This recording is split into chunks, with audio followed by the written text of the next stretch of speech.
Hi hello welcome to NN media. నేను రాకేష్. ఈరోజు మనతో పాటు ఉస్మానియా యూనివర్సిటీ ప్రొఫెసర్, తెలంగాణ ఉద్యమంలో ఎన్నో వేదికల మీద తెలంగాణ ఉద్యమ అవసరాన్ని చెప్పినటువంటి గురువుగారు ఉన్నారు. మరి తెలంగాణ 10 ఏళ్ల పండుగ ఈ జూన్ 2వ తేదీన ఘనంగా జరపాలని చెప్పేసి తెలంగాణ ప్రభుత్వం నిర్ణయం తీసుకుంది. మరి తెలంగాణ 10 ఏళ్ల పండుగను తెలంగాణ ప్రజలు ఘనంగా జరుపుకునేటువంటి పరిస్థితులు ఉన్నాయా? ఈ 10 ఏళ్లలో ఆనాటి తెలంగాణ ఉద్యమకారులు, ఆనాడు తెలంగాణ అమరవీరులు కలలుగన్నటువంటి తెలంగాణ మనం సాధించుకున్నట్టుగా కనబడుతుందా? ఈ 10 ఏళ్ల పాలన, అలాగే ఈ 10 ఏళ్లలో తెలంగాణ రాష్ట్రంలో నిధులు, నియామకాలు, ఉద్యోగాలు వీటన్నిటికి సంబంధించిన విషయంలో ఏం జరిగింది, ఎట్లా జరిగింది, మరి ఈ 10 ఏళ్ల పండుగను తెలంగాణ ప్రజలు ఏ విధంగా జరుపుకోవాలి, ఇంకా రానున్న కాలంలో తెలంగాణ ప్రజల కోసం ప్రభుత్వాలు చేయాల్సిన పనులు ఏంటివి, ప్రజలు తెలంగాణలో కొట్లాడి సాధించుకున్న తెలంగాణలో ఇప్పుడు మళ్ళీ ఏదన్నా పోరాటాలు చేయాల్సిన అవసరం ఉందా, ఏ విధంగా ఉన్నటువంటి వాతావరణం అని చెప్పేసి పూర్తి స్థాయిలో మనతో మాట్లాడడం కోసం సార్ దగ్గర రావడం జరిగింది. Sir, welcome to NN media. Hello, బాగున్నారా సార్?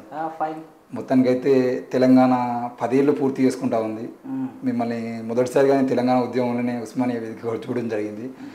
10 ఏళ్ల పండుగ గట్టిగా జరుపుకోవాలని చెప్పేసి మొన్ననే తెలంగాణ ప్రభుత్వం కూడా నిర్ణయం తీసుకొని పరేడ్ గ్రౌండ్స్లో పనులు స్టార్ట్ చేసింది సార్.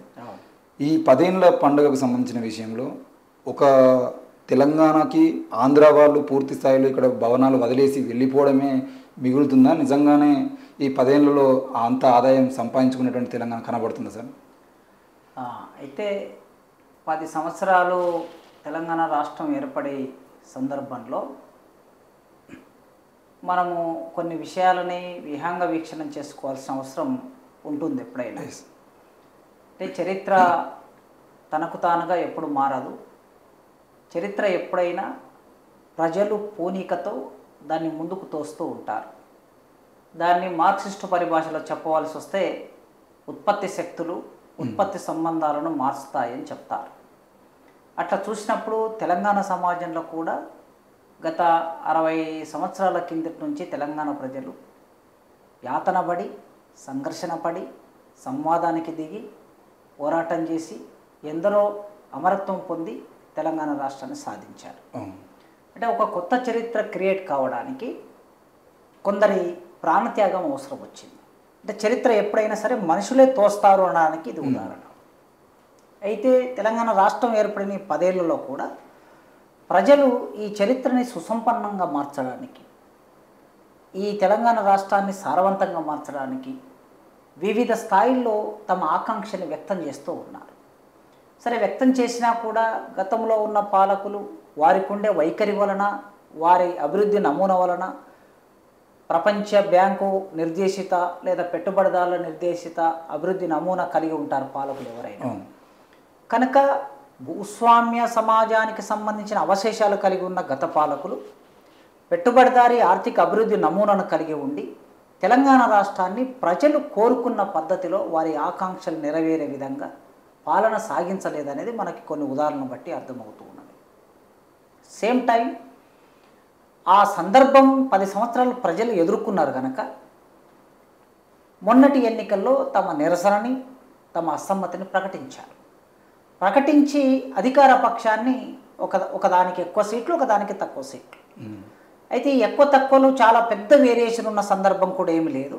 అంటే ప్రజలు ఏం కోరుకుంటున్నారంటే ఉన్న పాలకులు సరిగ్గా లేరు కనుక ఇంకొక పాలకుడు అవే తప్పులు చేయకుండా ఈ తెలంగాణ సమాజాన్ని పునర్నిర్మించే క్రమంలో ఆ పునర్నిర్మాణం అనే మాటలో ప్రజాస్వామిక పునర్నిర్మాణ అనే భావన ఉండాలి అనే ఆకాంక్ష మొన్న ఒక 5 నెలల కిందట తెలంగాణ ప్రజలు వ్యక్తం చేశారు. సో ఇట్లా చూసినప్పుడు అసలు తెలంగాణ అని మనము ఆ రోజుల్లో ఎట్లా ఉండాలని కోరుకున్న ఉద్యమం జరుగుతున్న రోజుల్లో అంటే మనకి ఒక ఛత్తీస్గఢ్ లాగా, ఒక జార్ఖండ్ లాగా, లేదా ఒక ఉత్తరాంచల్ లాగా కేవలం భౌగోళిక రాష్ట్రం ఏర్పడాలి అన్నంత మాత్రమే ఇక్కడి ప్రజలు కోరుకోలే. ఎందుకంటే ఇక్కడి ప్రజల పోరాటం చాలా సుదీర్ఘ కాలం జరిగింది. ఇక్కడి పోరాటంలో నక్సలైట్ భావజాలం కలిగిన వాళ్ళు ఉన్నారు, కాంగ్రెస్ భావజాలం కలిగిన వాళ్ళు ఉన్నారు, కమ్యూనిస్టు భావజాలం కలిగిన వాళ్ళు ఉన్నారు, టీఆర్ఎస్ భావజాలం కలిగిన వాళ్ళు ఉన్నారు, అదేవిధంగా సంఘ్ పరివార్ భావజాలం కలిగిన వాళ్ళు ఉన్నారు. అన్ని రకాల భావాలు కలిగినటువంటి వాళ్ళు తెలంగాణ ఉద్యమంలో మొదటి నుంచే ఉన్నారు. ఉండటం మూలంగా ఏంటంటే ఇన్ని రకాల భావాలు ఎవరి పర్స్పెక్టివ్లో వాళ్ళు తెలంగాణ సమాజాన్ని చూశారు, అర్థం చేసుకున్నారు, విశ్లేషించారు. అందుకే ఆ రాష్ట్రాలు ఏర్పడినట్లుగా కేవలం భౌగోళిక రాష్ట్రాలు మాత్రమే ఏర్పడాలని ఇక్కడ కోరుకోలేదు. మొదటి నుంచి తెలంగాణ జనసభ 1998లో ఏర్పడినప్పుడు మేము తెలంగాణ జనసభ సభ్యులుగా, తర్వాత తెలంగాణ స్టూడెంట్ ఫ్రంట్ మేము విద్యార్థులుగా ఏర్పాటు చేసుకున్నప్పుడు, తెలంగాణ కళాసమితి ఏర్పడి బెల్లిలలిత లాంటి వాళ్ళు దాంట్లో నాయకులుగా ఎదిగి అమరులైన ఒక సందర్భం నుంచి మేము చాలా స్పష్టంగా ప్రజాస్వామిక తెలంగాణ, ప్రజాస్వామ్య తెలంగాణ అని మాట్లాడుతూ వచ్చాము. ఎప్పుడైనా ఇప్పుడు ఎంత విచిత్రం అంటే ముఖ్యమంత్రి ప్రజాస్వామిక తెలంగాణ అంటున్నాడు రేవంత్ రెడ్డి గారు. ఆయన ఎన్నికల ముందు 1 సంవత్సర కాలం, అధికారంలోకి వచ్చినాక కూడా ఎన్నికల ముందు ఎన్నికల కోసం ఓట్ల కోసం అంటున్నాడేమో అనుకున్నాను నేను. కానీ ఆయన మొదటి శాసనసభ సమావేశాల్లో కూడా అదే మాట మాట్లాడాడు. నిన్న ఏదో పాటకు సంబంధించిన కూర్చున్నప్పుడు కూడా అదే మాట్లాడాడు. అంటే ఆయన ప్రజాస్వామిక తెలంగాణని మాట్లాడుతున్నాడు ముఖ్యమంత్రి. ఈ మాటని 98 జూలై 4వ తారీఖు నాడు తెలంగాణ జనసభ ఏర్పడినప్పుడు, ఆకుల భూమయ్య గారి నాయకత్వంలో ఆ సంస్థ ఏర్పడినప్పుడు ఆ సంస్థ ప్రజాస్వామిక తెలంగాణ అనే నినాదాన్ని ఇచ్చింది. ఏమిటి తెలంగాణ? తెలంగాణ రాష్ట్రం ఏర్పడటం అంటే మీరు ప్రారంభంలో అన్నట్లు ఇక్కడ ఉన్న ఆంధ్ర ప్రాంతానికి సంబంధించిన అధికారులు వెళ్ళిపోయి, కొందరు ఉద్యోగులు వెళ్ళిపోయి, లేదా కొన్ని భవనాలు వదిలేసి వెళ్ళిపోయి, ఆంధ్ర ప్రాంతంలో ఉన్న రెడ్లు, ఆంధ్ర ప్రాంతంలో ఉన్న వెలమలు, ఆంధ్ర ప్రాంతంలో ఉన్న కమ్మోళ్ళు అధికారాన్ని వదిలేసి, తెలంగాణ ప్రాంతంలో ఉన్న రెడ్లు, తెలంగాణ ప్రాంతంలో ఉన్న వెలమలు, తెలంగాణ ప్రాంతంలో ఉన్న కమ్మలు, తెలంగాణ ప్రాంతంలో ఉన్న ఆధిపత్య వర్గాలు అధికారంలోకి రావాలని మేము కోరుకోలేరా? మేమే కాదు, ప్రజలు ఎవరు కోరుకోలే. కనుక భౌగోళిక తెలంగాణ అనే మాట ఆనాడు చర్చలో ఉన్న మాట వాస్తవమే. కానీ సమాంతరంగా ప్రజాస్వామిక తెలంగాణ, ప్రజా తెలంగాణ అనే మాట ఉన్నది. మేము ప్రజాస్వామిక తెలంగాణ అంటే కేశవరావు జాదవ్ గారు లాంటి వాళ్ళు ఆ రోజు తెలంగాణ ఐక్యవేదిక ఉండేది, దానికి హనుమాన్లు గారు నాయకులుగా ఉండేవాళ్ళు, విమలక్క వాళ్ళు కూడా అందులో భాగంగా ఉండేవాళ్ళు. వాళ్ళు ప్రజా తెలంగాణ అన్నారు, విమలక్క వాళ్ళు. మేము ప్రజాస్వామిక తెలంగాణ అన్నాం. మా రోజు వీరన్న సామాజిక తెలంగాణ అన్నాడు. తెలంగాణ కోసమే ఆయన తెలంగాణ మహాసభని ఏర్పాటు చేసి, ఇవాళ వి ప్రకాష్ ఉన్నాడు, టీఆర్ఎస్లో భాగంగా ఉండి ఆయన మాట్లాడుతూ ఉంటాడు. ఆయన తెలంగాణ మహాసభకి కన్వీనర్గా పనిచేశాడు. ఆ రోజుల్లో ఆయన నాయకత్వంలో తెలంగాణ మహాసభ సామాజిక తెలంగాణ అన్నది. అంటే ఇక్కడ 3 రకాల అభిప్రాయాలు వచ్చాయి: ప్రజాస్వామిక తెలంగాణ, ప్రజా తెలంగాణ, సామాజిక తెలంగాణ. సేమ్ టైం మందకృష్ణ మాదయ్య గారు 2001లో సైకిల్ యాత్ర చేశాడు మొత్తం తెలంగాణ అంతా. ఆ సైకిల్ యాత్ర చేసినప్పుడు ఆయన తెలంగాణకు ఐకాన్ ఎవరంటే ఐలమ్మ తెలంగాణకు ఐకాను అని పెట్టి 2001లో ఒక 6 నెలలు సైకిల్ యాత్ర చేశాడు. ఆయన ఒక డాక్యుమెంట్ రిలీజ్ చేశాడు. అప్పుడు అందులో కూడా ఆయన ప్రజాస్వామిక తెలంగాణ అన్నాడు. అంటే ఇంతమంది సమూహాలు తెలంగాణ ప్రజాస్వామికంగా ఉండాలని కోరుకున్నారు. కానీ ఈ అంటే 2004లో అంటే 2014లో వచ్చినటువంటి తెలంగాణ ఏదైతే ఉందో, ఆ తెలంగాణ తర్వాత ఇప్పుడు చెప్పిన సామాజిక తెలంగాణ కానీ, ప్రజా తెలంగాణ కానీ, ప్రజాస్వామిక తెలంగాణ సంబంధించిన విషయంలో ఆ తర్వాత వాటికి సంబంధించినటువంటి పోరాటాలు జరగలేదు. తెలంగాణ తెచ్చింది నేనే, ఇచ్చింది నేనే అన్న మాటల దగ్గర మనం అందరినీ ఆపి, తెచ్చింది మేము అని చెప్పేసి ఒకరు, తెచ్చుకున్నది నేను అని చెప్పేసి ఒకరి దగ్గర మొత్తం రాజకీయం చేసి ఈ ప్రజాస్వామిక ఉద్యమాల కోసం కానీ, ఆనాటి బెల్లిలలిత వారసత్వంతో జరిగిన పోరాటాలు లేవు, మా రోజు వీరన్న నాయకత్వాన్ని ముందు తీసుకుపోతున్న పోరాటాలు కనబడలేదు అనేది తెలంగాణలో మాట్లాడుకుంటున్న విషయం. ఈ 10 ఏళ్ళు ఎందుకు ఈ పోరాటాలు, ప్రజాస్వామిక పోరాటాలు కానీ, ఇప్పుడు విమలక్క లాంటి వాళ్ళు కానీ, మీరు కానీ ఎవరు మాట్లాడినా ఉద్యమకారులు అందరి మీద ఊపా కేసులు పెట్టి కేసులైన జైలు పోయారు, వచ్చిర్రు కావచ్చు, కానీ మాట్లాడింది మీ వరకే పరిమితమైంది.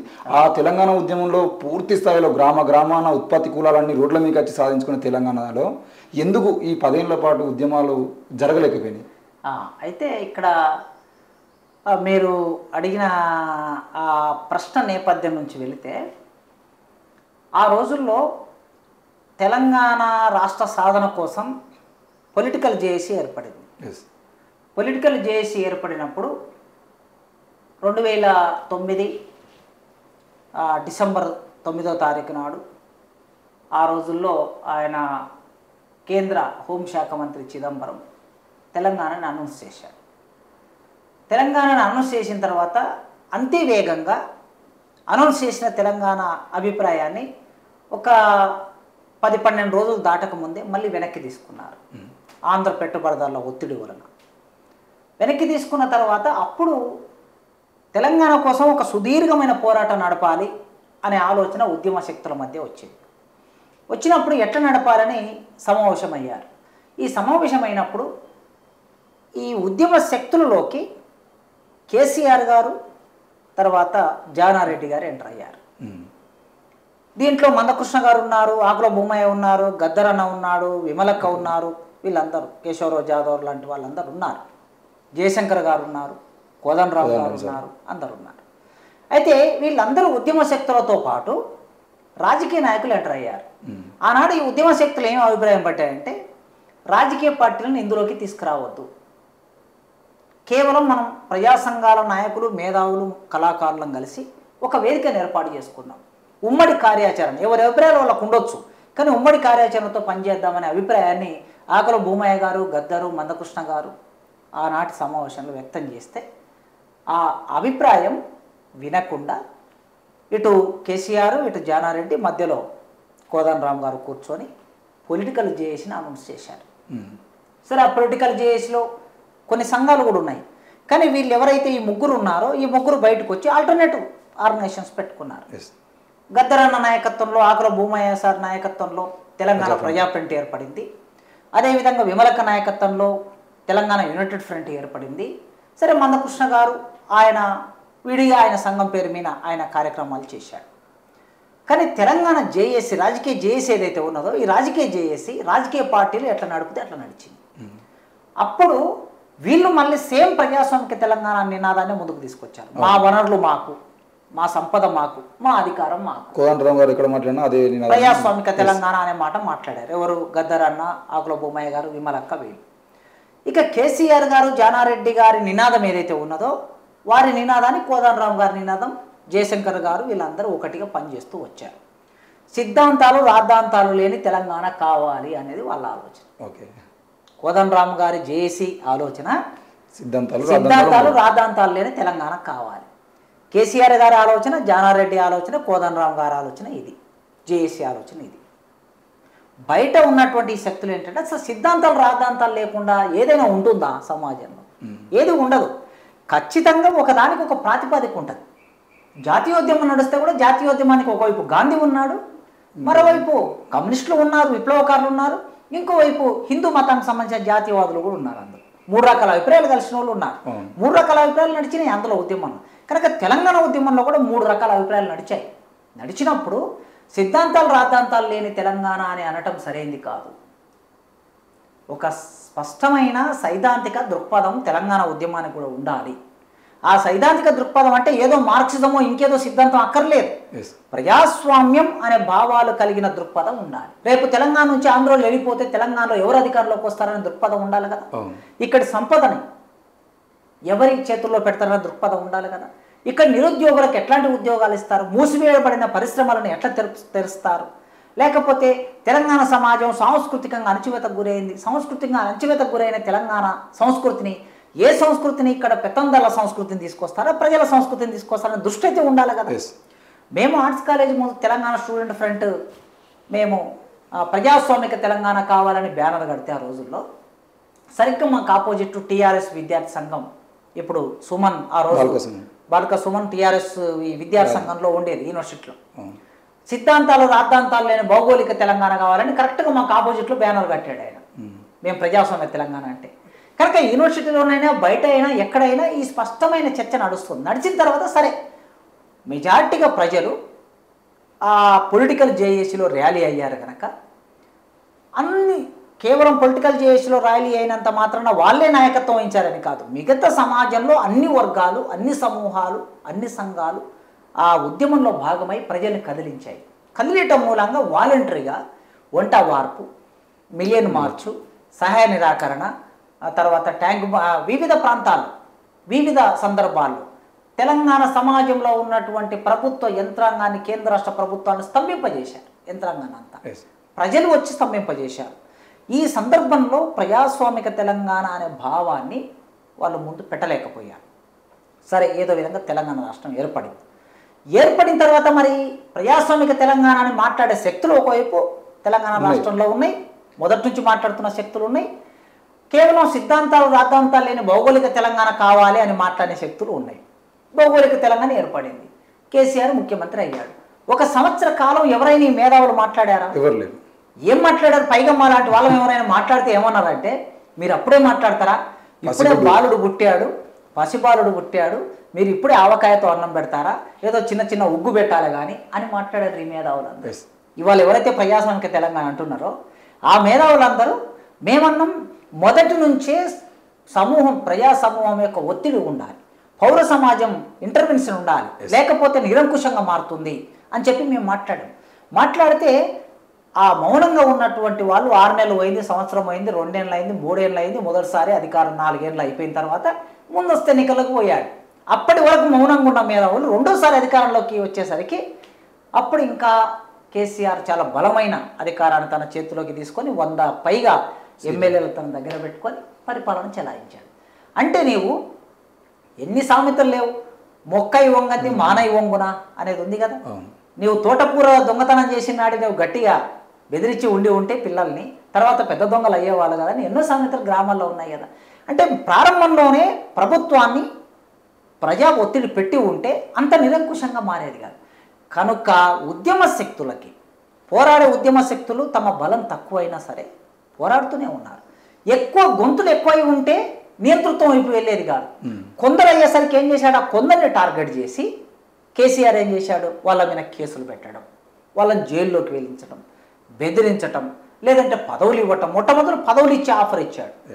పదవులకు లొంగనటువంటి వాళ్ళు ఉంటారు కదా, పదవులకి లొంగనటువంటి వాళ్ళు ఉన్నప్పుడు వాళ్ళ మీద కేసులతో బెదిరించాడు.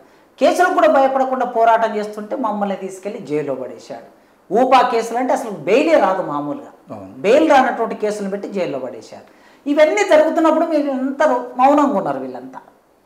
అయితే సమాజంలో తక్కువ స్థాయిలోనైనా సరే, మందర స్థాయిలోనైనా సరే ప్రజాస్వామిక తెలంగాణ కావాలి అనే అభిప్రాయం, తెలంగాణ సమాజం ప్రజాస్వామికంగా ఉండాలనే అభిప్రాయం మొదటి నుంచి ఇక్కడ ఉండింది. అయితే మీరు అన్నట్లు పెద్ద ఎత్తున ఉద్యమాలు జరగాలి.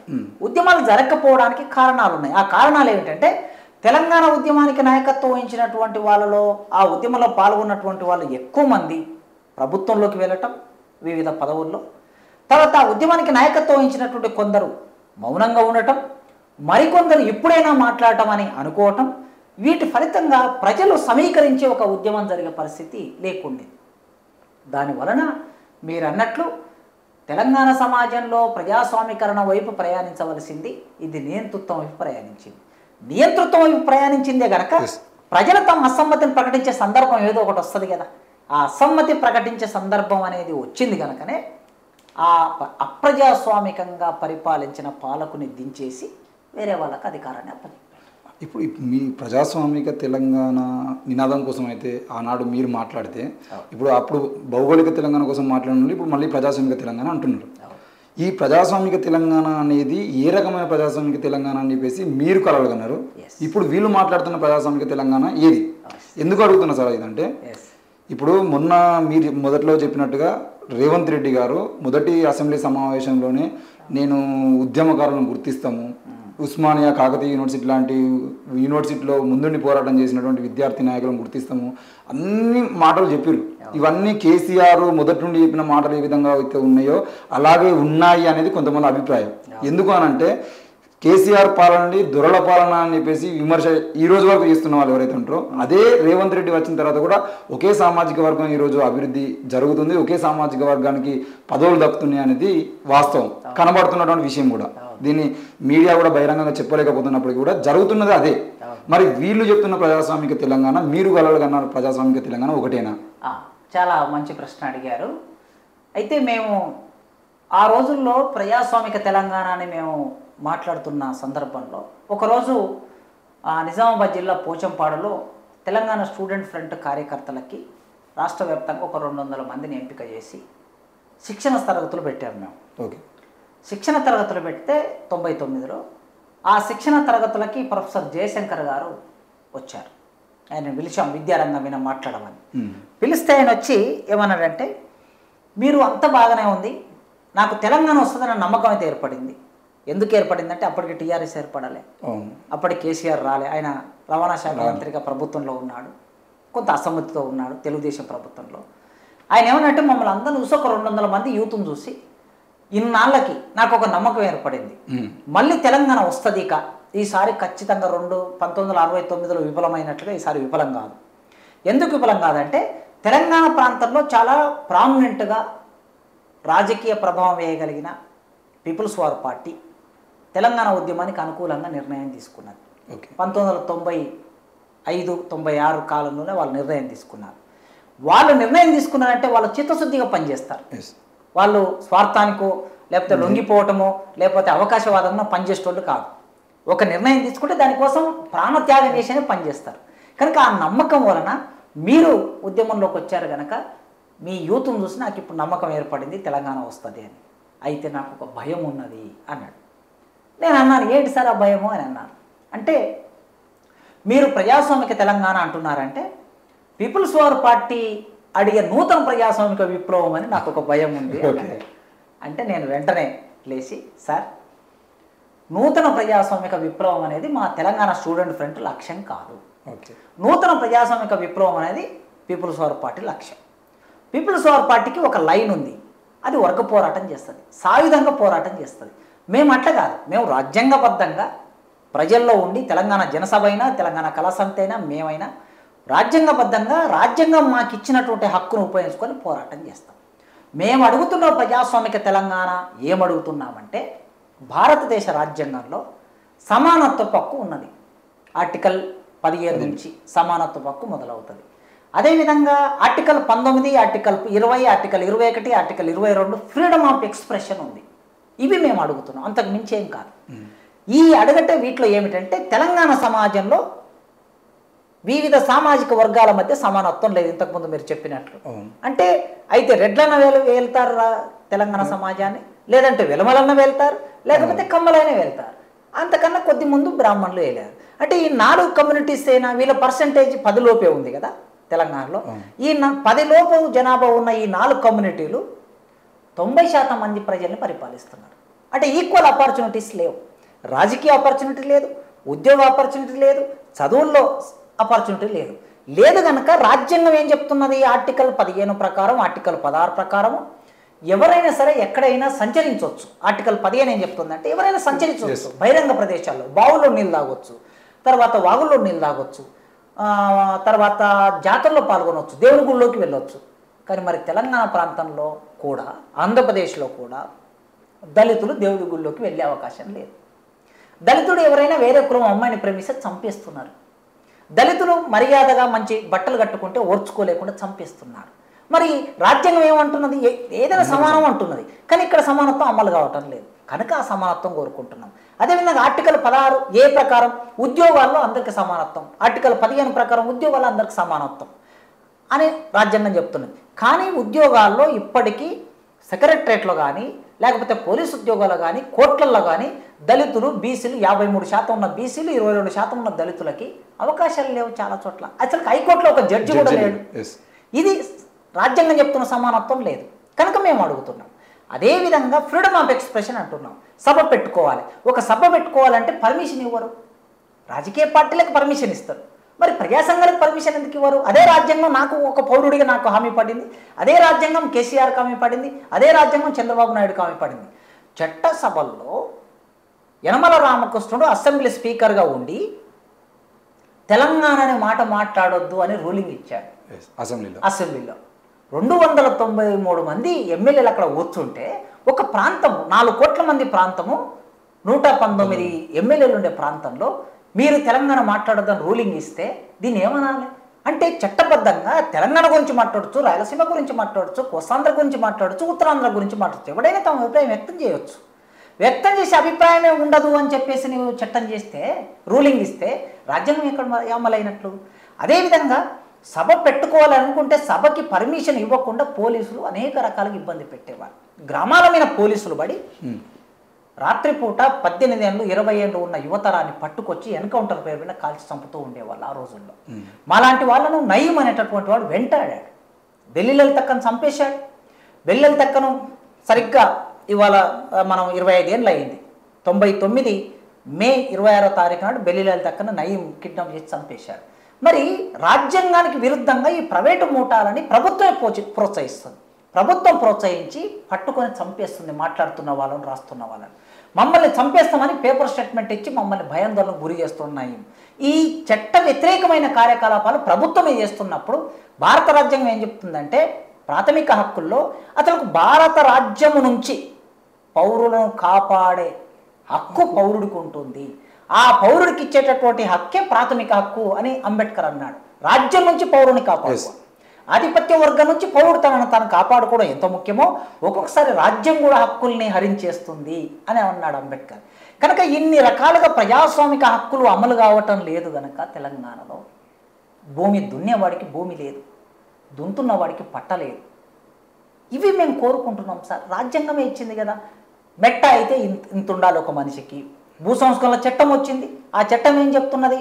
మెట్ట భూమి ఇన్ని ఎకరాలు, 50 ఎకరాలకు మించి ఉండకూడదు ఏ మనిషి పేరు మీద. తరి భూమి ఇన్ని ఎకరాలు మించి ఉండకూడదు ఏ మనిషి పేరు మీద. కానీ మరి ఒక్కొక్కడికి 100 ఎకరాలు ఎట్లా ఉంటున్నాయి సార్? కనుక ఈ 100 ఎకరాలు ఉండకుండా అందరికీ చట్టం ప్రకారం సమానంగా భూమి ఉండాలని కోరుకుంటున్నాం. 170 యాక్ట్ ప్రభుత్వమే చేసింది కదా, కేంద్ర ప్రభుత్వం చేసింది కదా. మరి 170 యాక్ట్ను ధిక్కరించి ఆదివాసీ ప్రాంతాల్లోకి ఆదివాసేతరులు ప్రవేశించి భూములను ఆక్రమించుకొని వాళ్ళని భయప్రాంతాలకు గురి చేస్తున్నారు కదా. మరి ఇది తప్పు కదా.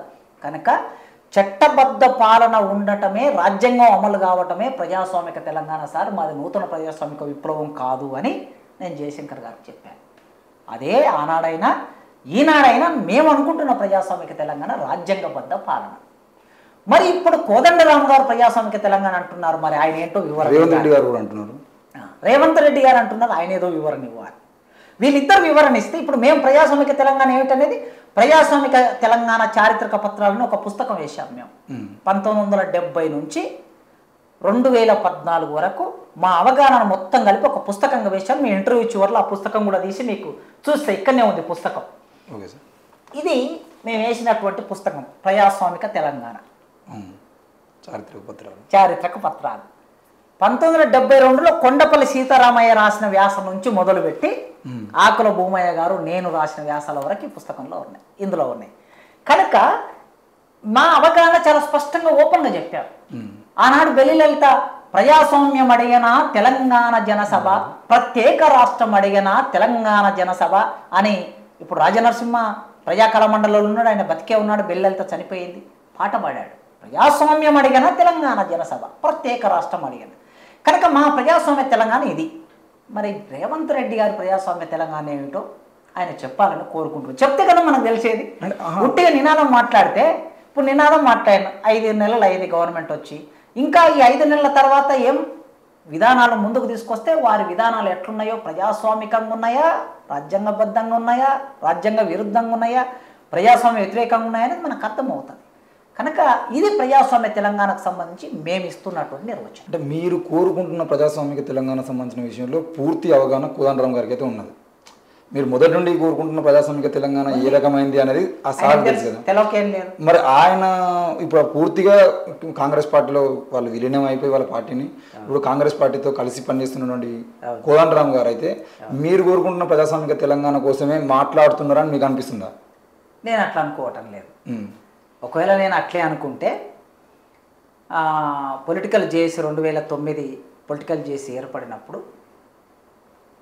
ఆకుల భూమయ్య గారు అమరులయ్యారు, ఇవాళ లేరు. గద్దరు అమరులయ్యారు, ఇవాళ లేరు. అంటే ప్రజాస్వామిక తెలంగాణ అన్న వాళ్ళందరూ అమరులయ్యారు. ఎందుకంటే దాని యొక్క తీవ్రత ఏమిటో ఈ పాలకులకు తెలుసు కనుక. అనారోగ్యం పాలైన గద్దరన్న అనారోగ్యం పాలు కావడానికి రాజ్యమే కారణం కదా. బుల్లెట్లు దించి తెలంగాణ అన్నందుకే చంపింది. ఆకుల భూమయ్య గారిని యాక్సిడెంట్ చేసి చంపింది రాజ్యమే. కనుక ఆనాడు వీళ్ళిద్దరూ ప్రజాస్వామిక తెలంగాణని మాట్లాడిన వాళ్ళు మనం కలిసి పనిచేద్దాం, నీవు అక్కడ కాదు ఉండవలసింది, నీవు ఇక్కడ ఉండు, మాతో పాటు కలువు అని అడిగారు కదా. మరి అడిగినప్పుడు కోదండరామ్ గారు అక్కడనే ఉన్నారు కదా. అందుకోసం ఆయన అనుకుంటున్న తెలంగాణ, మేము అనుకుంటున్న తెలంగాణ ఒకటేనైతే నేను అనుకోవటం లేదు. ఇప్పుడు ఉద్యమకారులను గుర్తిస్తామనే మాట కూడా మొన్న అసెంబ్లీ సమావేశంలో మాట్లాడారు సార్ రేవంత్ రెడ్డి గారు.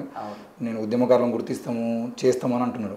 ఏ రకమైన ఉద్యమకారులు అంటే తొలిదశ ఉద్యమకారులనా లేదంటే మలిదశ ఉద్యమకారులనా? ఒకవేళ మలిదశ ఉద్యమకారులు అయితే ఇప్పుడు ఉస్మానియా యూనివర్సిటీ నుండి కొన్ని 100 మంది ఉద్యమకారులు ఉన్నారు. వాళ్ళందరికీ బీఆర్ఎస్ పార్టీ మేము సీట్లు ఇచ్చినాము, మేము పదవులు ఇచ్చినాము, నామినేటెడ్ పోస్టులు ఇచ్చినాము, ఎమ్మెల్యేలను చేసినాము అని చెప్పేసి కొంతమందికి ఎమ్మెల్యేలు టికెట్లు ఇవ్వడం అవన్నీ బీఆర్ఎస్ పార్టీ చేసుకున్నది. కానీ కాంగ్రెస్ పార్టీ వచ్చిన తర్వాత మాత్రం ఈ ఉద్యమకారులు ఉన్న వాళ్ళకి తెలంగాణలో ముఖ్యంగా ఉస్మానియా నుండి ఉన్న ఉద్యమకారులకు ఎవరికి ఆ సముచిత స్థానాన్ని కల్పించలేదు. ఇప్పటివరకు ఏ నామినేటెడ్ పోస్ట్ కూడా వాళ్ళకి ఇవ్వలేదు. ఇస్తుందని అనుకున్నారు, కానీ వీళ్ళు ఉద్యమకారులకి ఇస్తామనేటువంటి గుర్తింపు ఏదైతే ఉందో అది ఏ రకమైన ఉద్యమకారులకు ఇచ్చే అవకాశం ఉంటుంది? అయితే అదే నాకు అర్థం కాని విషయం ఇప్పటివరకు. ఉద్యమకారులు అంటే ఒక గ్రామం నుంచి మొదలుపెట్టి హైదరాబాదు రాజధాని వరకు ప్రతి ఒక్కరూ ఆ ఉద్యమంలో పాల్గొన్నారు. గ్రామ జేఏసీ ఏర్పాటు చేసుకొని ఎవరికి సంబంధం లేదు. చాలా గ్రామాల్లో అయితే నేను కొన్ని వేల గ్రామాలు తిరిగాను ఆ రోజుల్లో. అసలుకు విశ్రాంతి ఉండేది కాదు. పొద్దున ఉదయం లేస్తే సాయంత్రం వచ్చేసరికి రాత్రి మళ్ళీ ఎప్పుడు 2-3 గంటలకు ఇంటికి వచ్చి పడుకునేవాళ్ళు. ఒక 2-3 గంటలు నిద్రపోయి మళ్ళీ పొద్దున్నే 6-7 గంటలకు లేసి మళ్ళీ ప్రయాణించి ఒక్కరోజు 3-4 మీటింగ్లు అటెండ్ చేస్తూ ఉండేవాళ్ళం. 1000 మంది ఎక్కడికక్కడ అందుకోలేకపోయాం. అంతమందికి ఎవరు లీడరు? ఎవరు లీడర్ గారు? హైదరాబాద్లో ఉన్నటువంటి కేసీఆర్ లీడర్ గారు, జానారెడ్డి లీడర్ గారు, కోదండరామ్ గారు లీడర్ గారు, ఎవరు లీడర్ గారు? వాళ్ళు స్వతంత్రంగా తెలంగాణ ఆకాంక్షను వ్యక్తం చేయడానికి ఒక గ్రామంలో ఉన్న అందరు కలిసి జేఏసీ ఏర్పాటు చేసుకొని దానికి నాయకులుగా పనిచేశారు. అయితే తెలంగాణ వచ్చే వరకు ఆ గ్రామంలో ఆ జేఏసీని నడిపారు, ఆ మండలంలో జేఏసీని నడిపారు, తాలూకులో జేఏసీని నడిపారు, జిల్లాలో జేఏసీని నడిపారు, యూనివర్సిటీలో జేఏసీని నడిపారు, కాలేజీలలో జేఏసీని నడిపారు. మరి ఎవరిని ఎట్లా గుర్తిస్తాం? అందరు నాయకులే, అందరు ఉద్యమకారులే కదా. ఈ ఉద్యమకారులు గుర్తించడానికి నీ దగ్గర ఉన్న క్రైటీరియా ఏమిటి? ఈ క్రైటీరియా అనేది స్పష్టంగా బయటికి ప్రకటిస్తే ఆ గుర్తింపు ఏమిటి అనేది. ఇక్కడ వ్యక్తిగతంగా నా ఉద్దేశంలో ఏ ఉద్యమకారుడు తనకేదో వ్యక్తిగతంగా ప్రయోజనం జరగాలని ఎవరు కోరుకోవటం లేదు. కొందరు వారి వారి అవసరాల రీత్యా మనం ఏం చేయాలని ఒక స్పష్టత ఉండాలి. కానీ తెలంగాణ సమాజం అంతా బాగుపడితే ఉద్యమకారులు అందులో భాగమే కదా. తెలంగాణ సమాజంలో భూములు లేని వాళ్ళకు భూములు, తెలంగాణ సమాజంలో ఉద్యోగాలు లేని వాళ్ళకు ఉద్యోగాలు, అందరూ కూడా ఉద్యమకారులు ఉంటారు కదా. ఆనాడు ఒక కాలేజ్ స్టూడెంట్ ఉన్నాడు, ఇవాళ నిరుద్యోగి ఉన్నాడు. ఈ 10 ఏళ్ల కాలంలో పిహెచ్డి చేసి ఉన్నాడు. ఆ రోజు ఒక వ్యవసాయదారుడు ఉన్నటువంటి వాడు ఇవాళ అదే వ్యవసాయదారుడుగా ఉంటాడు. కనుక నువ్వు మూసివేయబడిన పరిశ్రమలని మళ్ళీ ఓపెన్ చేయి. చంద్రబాబు నాయుడు అధికారంలో ఉన్న రోజుల్లో కొన్ని వేల పరిశ్రమలు మూతపడ్డాయి తెలంగాణ ప్రాంతంలో. అజంజయ్ మిల్లు మూతపడ్డది, బోధన్ షుగర్ ఫ్యాక్టరీ మూతపడింది, డిబిఆర్ మిల్స్ మూతపడింది, హెచ్ఎంటి మూతపడింది, ఐడిపిఎల్ మూతపడింది.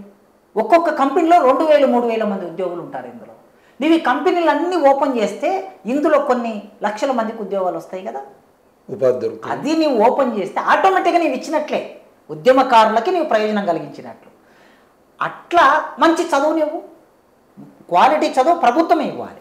క్వాలిటీ చదువు ప్రభుత్వం ఇచ్చినప్పుడు ఉద్యమం చేసినటువంటి వాళ్ళ పిల్లలు ఉంటారు కదా, వాళ్ళ పిల్లలకి నీవు ఇచ్చేది ఏంటి? నీవేదో పెన్షన్ 100-200 లేకపోతే 1000 రూపాయలు 2000 పెన్షన్ కాదు నువ్వు ఇచ్చేది. నువ్వు 2000 పెన్షన్ ఇస్తే సంవత్సరానికి ఎంత అవుతుంది? 12,24,000 అవుతుంది, అంతే కదా. కానీ ఒక తమ బిడ్డని స్కూల్లో చేర్పించాలంటే 50,000 కడుతుంది. మినిమం 50, తర్వాత 1,00,000, 2 లక్షలు, 3 లక్షలు, ఇక ఆ స్థాయి బట్టి ఉన్నది. మినిమం 50,000 నువ్వు ఏ గ్రామంలోకి పోయినా ఖర్చు అవుతుంది ఒక విద్యార్థికి. నీవు ఇచ్చే 2,000 ఎందుకు? 24,000 ఎందుకు? నాకు నా బిడ్డకి 50,000 ఖర్చు అవుతుంది, నా కొడుకు ఇంకో 50,000, ఇద్దరికి 1,00,000 రూపాయలు ఖర్చు అవుతుంది. ప్రైవేట్ స్కూల్కు పంపించకుండా నా పిల్లల్ని నీవు నేరుగా క్వాలిటీ ఎడ్యుకేషన్ గవర్నమెంట్లో ఇవ్వు, అదే నీవు గుర్తించినట్లు.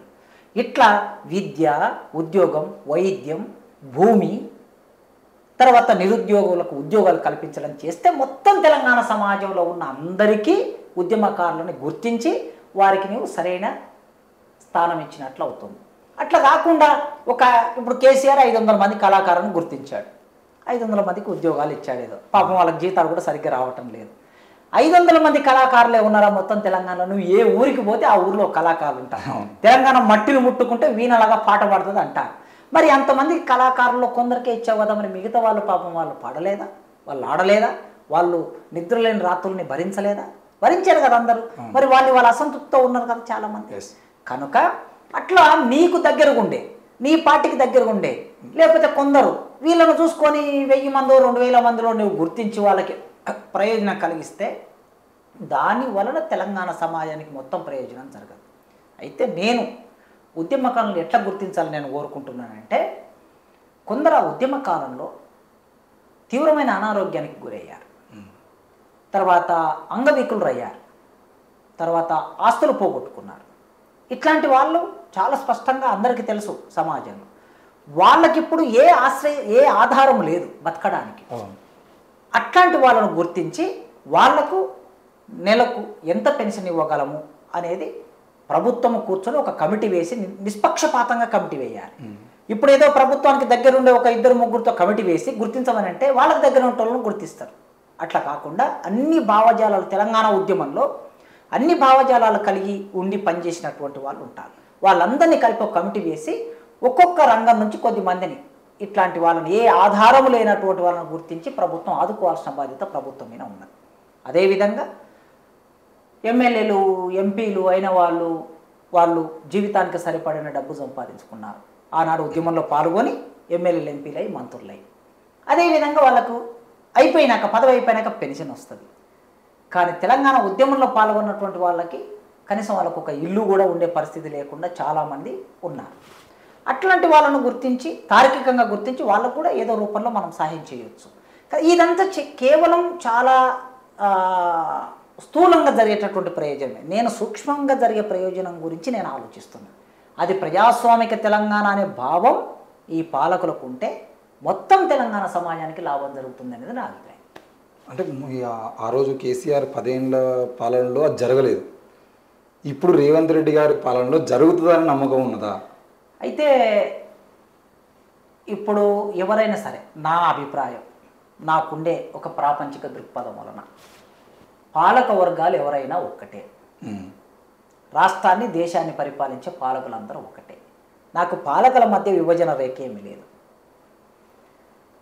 వీడు మంచోడా వాడు మంచోడా అనే చర్చ నాకు అనవసరం. ఎందుకంటే వాళ్ళ అభివృద్ధి నమూనా ఏమిటో వాళ్ళ ఎన్నికల మేనిఫెస్టోలో ఉంటుంది, వాళ్ళ పార్టీ ప్రణాళికలో ఉంటుంది. ఆ పార్టీ ప్రణాళిక వాళ్ళ ఎన్నికల మేనిఫెస్టోను దాటి వాళ్ళు ఎవరు పనిచేయరు. ఈ మొత్తం సమాజాన్ని సమూలంగా మార్చే పని బీఆర్ఎస్ చేయదు, సమూలంగా మార్చే పని కాంగ్రెస్ చేయదు. ఉన్న వ్యవస్థలో ఆ వ్యవస్థను నడిపించే పని మాత్రమే వాళ్ళు చేస్తారు. ఈ నడిపించే పనిలో తెలంగాణ ప్రాంతంలోకి పెట్టుబడిదారులు ప్రవేశించొద్దు అనేది మా అవగాహన. ప్రజాస్వామిక తెలంగాణ అవగాహన మాది. వాళ్ళు ఏమంటారంటే పెట్టుబడిదారులు ప్రవేశించకపోతే పెట్టుబడులు ఎట్లా వస్తాయి, పరిశ్రమలు ఎట్లా వస్తాయి, ఉద్యోగాలు ఎట్లా వస్తాయి, మీరు అడిగే ఉద్యోగాలు ఎట్లా వస్తాయని క్వశ్చన్ వేస్తారు. నేనేమంటున్నానంటే పెట్టుబడిదారుడు ఎందుకు ప్రవేశించాలి? ఉదాహరణకి ఒక మందుల కంపెనీ ఉంది. మందుల కంపెనీ ఒక పెట్టుబడిదారుడు రెడ్డి ల్యాబ్స్ ఉంది. రెడ్డి ల్యాబ్స్ అనే పెట్టుబడిదారుడు మందుల కంపెనీ పెడతాడు. అక్కడ ఉత్పత్తి చేసి ఆ మందులన్నిటిని అమ్ముతాడు. అమ్మిన తర్వాత వచ్చే లాభాన్ని ఆయనే తీసుకుంటాడు. నేనేమంటా ప్రభుత్వమే నీ ఒక మందుల కంపెనీ ఎందుకు పెట్టకూడదు? నీవే ఒక మందుల కంపెనీ పెట్టు. ఇప్పుడు మొన్న కోవిడ్ టీకా కోవిషీల్డ్ తయారు చేశారు. కోవిషీల్డ్ ఎవరు తయారు చేశారు? ఒక ప్రైవేట్ కంపెనీ తయారు చేసింది. ప్రభుత్వమే దానికి కావలసిన యంత్రాంగాన్ని అంతా రూపొందించి ఎంతమంది సైంటిస్టులు లేరు? కనుక ప్రభుత్వమే వాటిని బయటికి అన్ని దేశాలకి అమ్మితే డబ్బు వస్తుంది కదా. ఆ డబ్బును ప్రజలకి కేటాయించవచ్చు. అందుకే ఒక మందుల కంపెనీ అయినా, లేదా ఒక బట్టల కంపెనీ అయినా, ఒక చెప్పుల కంపెనీ అయినా, ఒక షుగర్ ఫ్యాక్టరీ అయినా, ఏదైనా సరే ప్రభుత్వమే పెట్టుబడి పెట్టి ఆ పరిశ్రమ నెలకొల్పటం మూలంగా అక్కడ లక్షలాది మందికి ఉపాధి దొరుకుతుంది, వచ్చే లాభం ప్రభుత్వానికి వస్తుంది, దేశ సంపద పెరుగుతుంది అనేది మా అవగాహన. దానితో పాటు మొత్తం భారతదేశంలో ఎక్కువ భూమి ఉన్నటువంటి ప్రభుత్వ భూమి ఉన్న ప్రాంతం తెలంగాణ. ఏ రాష్ట్రానికి లేదు. నువ్వు మహారాష్ట్రకు పోతే అది బాంబే మొత్తం సముద్రం ఉంటుంది, రాజధాని చుట్టుపక్కల ముఖ్యంగా. ఏ రాష్ట్రానికి పోయినా అవకాశం లేదు. తెలంగాణ రాష్ట్రం ఏంటంటే నిజాం పరిపాలించిన రోజుల్లో నిజాము ఆయన ప్రభుత్వ అవసరాలు, తన వ్యక్తిగత అవసరాలు, కుటుంబ అవసరాలు తీర్చుకోవడానికి 70 లక్షలకు పైగా ఎకరాల భూమిని తన కోసం కేటాయించుకున్నాడు. ఆ భూమి అంతా ఇప్పటికీ చాలామంది ముఖ్యమంత్రులు ఆ భూమిని అమ్మగా ప్రైవేట్ కంపెనీలకు ఇవ్వగా, ప్రైవేట్ వ్యక్తులకు ఇవ్వగా ఇంకా కొన్ని లక్షల ఎకరాల భూమి ఉంది. అందుకోసమే ప్రపంచవ్యాప్తంగా ఉన్న బహుళజాతి కంపెనీలకి భూమి ఈజీగా ఎక్కడ దొరుకుతుంది, ప్రశాంతంగా ఎక్కడ ఉంటుంది, రవాణా సౌకర్యం ఎక్కడ ఉంటుంది, ఎయిర్పోర్ట్ ఎక్కడ ఉంటుంది, నీటి వసతి ఎక్కడ ఉంటుంది అని వెతుకుతూ ఉన్నాయి. ఆ బహుళజాతి కంపెనీలకి గత ప్రభుత్వమైనా ఈ ప్రభుత్వమైనా ఇక్కడి భూమిని అప్పనంగా ఇస్తుంది. ఇప్పుడు మోడీ గారిని కాపాడుతున్నది ఆదాని, ఇది అందరికీ తెలుసు. ఆయన మిత్రుడు. కాంగ్రెస్ పార్టీ ఆదానికి వ్యతిరేకంగా రాహుల్ గాంధీ రోజు లేచి మాట్లాడతాడు. రేవంత్ రెడ్డి గారు మొట్టమొదటి ముఖ్యమంత్రి కాగానే వెళ్ళి కలిసింది ఆదాని. మరి నేను ఎట్లా అర్థం చేసుకోవాలి దీన్ని? అంటే పెట్టుబడిదారి అభివృద్ధి నమూనా నీది కూడా. కేసీఆర్ది పెట్టుబడిదారి అభివృద్ధి నమూనా, కాంగ్రెస్ది పెట్టుబడిదారి అభివృద్ధి నమూనా. కేసీఆర్ది అప్పర్ క్యాస్ట్ గవర్నమెంటు, మీది కూడా అప్పర్ క్యాస్ట్ గవర్నమెంటు. కేసీఆర్ది దోపిడీ ప్రభుత్వం, మీది కూడా దోపిడీ ప్రభుత్వం. ఇంతకు మించి కొత్తదనం ఏముంటుంది? ఏమి ఉండదు. కేవలం ఏంటంటే కొన్ని రోజులు భ్రమింపజేస్తారు. నేను మీ ఛానల్ ద్వారా మేధావులకు ఒక విజ్ఞప్తి చేయదలుచుకున్నాను. మేధావులారా, ఎక్కువ కాలం ప్రజల్ని భ్రమలో ముంచకండి, వాస్తవాలు చెప్పండి. భ్రమలో ఆ రోజు కేసీఆర్ విషయంలో మీరు సంవత్సర కాలం భ్రమలో ఉంచి తర్వాత ఆయన దురపాలన, గడీల పాలన, దగ్గరికి రానివ్వట్లేదు, ఫెన్సింగ్ వేసుకున్నాడు, అదేమిటి అక్కడ ఊళ్ళో ఏదో కట్టుకున్నాడు, ఫామ్ హౌస్ కట్టుకున్నాడు, ఫామ్ హౌస్ పాలన, సెక్రటరేట్కు రాడు అని మాట్లాడుతుంది. మరి ముందెందుకు మాట్లాడలే? ముందేమో భ్రమలు పెంచుతుంది. కనుక ఇప్పుడు కూడా మీరు భ్రమలు పెంచకండి. ఏమైనా భ్రమలు వేస్తుండ్రు? ఇప్పుడు బీఆర్ఎస్ పోయి కాంగ్రెస్ వస్తే ఇదేమన్నా కమ్యూనిస్ట్ పార్టీ అధికారంలోకి వచ్చిందా? కాదు కదా. ఇదేమన్నా సామ్యవాదాన్ని తీసుకొస్తుందా? కాదు కదా. ఇదేమన్నా రాజ్యాంగాన్ని మొత్తం ఉనుదున్నట్లు అమలు చేస్తుందా? కాదు కదా. ఇదేమన్నా మొత్తం శ్రీ చైతన్య, నారాయణ, భాష్యం, విద్యా వ్యవస్థలన్నిటినీ స్వాధీనం చేసుకొని కామన్ స్కూల్ తీసుకొస్తుందా? కాదు కదా. మొత్తం ఇది కామినేని, యశోద హాస్పిటల్స్ అన్నిటిని స్వాధీనం చేసుకొని గవర్నమెంట్ చేస్తుందా? చేయదు కదా. కనుక ఎందుకు మీరు భ్రమలు వేస్తారు? కేసీఆర్ మీద కోపం ఉంది, ఆ కోపంతో ప్రజలు ఓట్లేశారు, ప్రభుత్వం గెలిచింది, అంతే దాని దగ్గర ఉన్నటువంటిది. అయితే ఎక్కువ కాలం భ్రమలు పెంచితే ఏమవుతుందంటే ప్రజలు ఓహో ఈయన మంచి చేస్తారు కావచ్చు అని చెప్పి చాలా చిట్ట చివరి వరకు ఏం జరగని పరిస్థితి.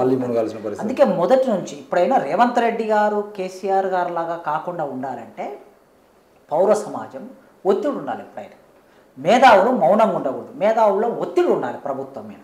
ఒత్తిడి ఉంటేనే వాళ్ళు సెటరేట్గా ఉంటారు.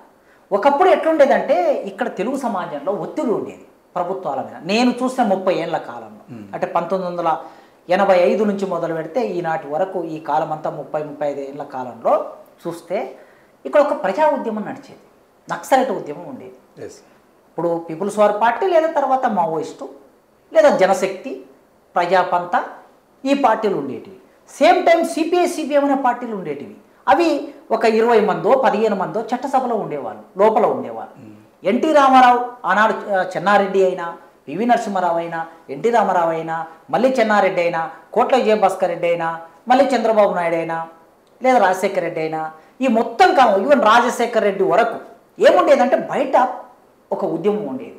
ఆ ఉద్యమం నిజాయితీగా ప్రజల కోసమే పనిచేసేవాళ్ళు. వాళ్ళు ఎమ్మెల్యేలకు ఒక భయం ఉండేది, అరే మనం అవినీతి చేయొద్దు, ఏమన్నా కాంట్రాక్ట్ తీసుకున్నా ఇక్కడ మంచి సిమెంట్ వేయాలి, బ్రిడ్జి బాగా కట్టాలి, MPTC, ZPTC, sarpanch, MLA, MP నిధులను జాగ్రత్త ఖర్చు పెట్టాలి, ప్రజల తరపున మాట్లాడే వాళ్ళు ఉన్నారు, నక్సలైట్లు ఉన్నారు, లేదా సిపిఐ ఉంది, సిపిఎం ఉంది, చట్టసభలో మాట్లాడతారు అని ఒక భయం ఉండేది. ఇవాళ ఏ భయం లేదు కదా. రాజశేఖర రెడ్డి వచ్చిన తర్వాత చర్చల పేరు మీద అందరినీ పట్టుకొని చంపేసి ఉద్యమాన్ని సెట్ బ్యాక్ అయ్యేటట్టు చేశాడు కదా రాజశేఖర రెడ్డి.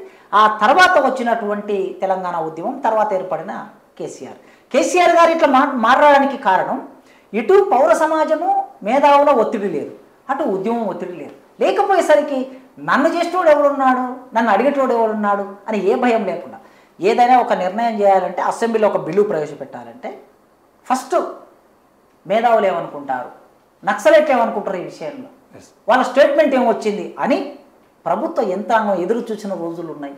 మేధావులు ఎదురు చూసిన రోజులు. మావోయిస్టు పార్టీ ఏం మాట్లాడుతుంది, పీపుల్స్ వార్ పార్టీ ఏం మాట్లాడుతుంది, జనశక్తి పార్టీ ఏం మాట్లాడుతుంది, లేదా సిపిఐ ఏం మాట్లాడుతుంది, సిపిఎం ఏం మాట్లాడుతుంది, ఈ విషయాన్ని ఎదురు చూసి అప్పుడు ఆ చట్టాన్ని ముందుకు తీసుకువెళ్ళిన రోజులు ఉన్నాయి. మరి ఇవాళ ఇది ఏం లేదు. ముఖ్యమంత్రి అనుకుంటే మొత్తం అమలైపోతాయి, మంత్రిమండలి యొక్క అభిప్రాయాలు కూడా లేకుండా అమలైపోయే పరిస్థితి ఏర్పడింది. అందుకే ఇప్పుడు ఈ సమాజం ఆనాడు ఒత్తిడి ఉండటం మూలంగా sarpanch, MPTC, ZPTC, MLA, MP, మంత్రి, ముఖ్యమంత్రి ఒళ్ళు దగ్గర పెట్టుకొని పరిపాలన చేశారు కదా. మరి ఇవాళ ఒళ్ళు దగ్గర పెట్టుకొని పరిపాలన చేసే పరిస్థితి వాళ్ళు లేరు కనుక మేధావులు ఉన్నటువంటి వాళ్ళు మనం ఒత్తిడి పెడుతూ ఉన్నారు నిరంతరం.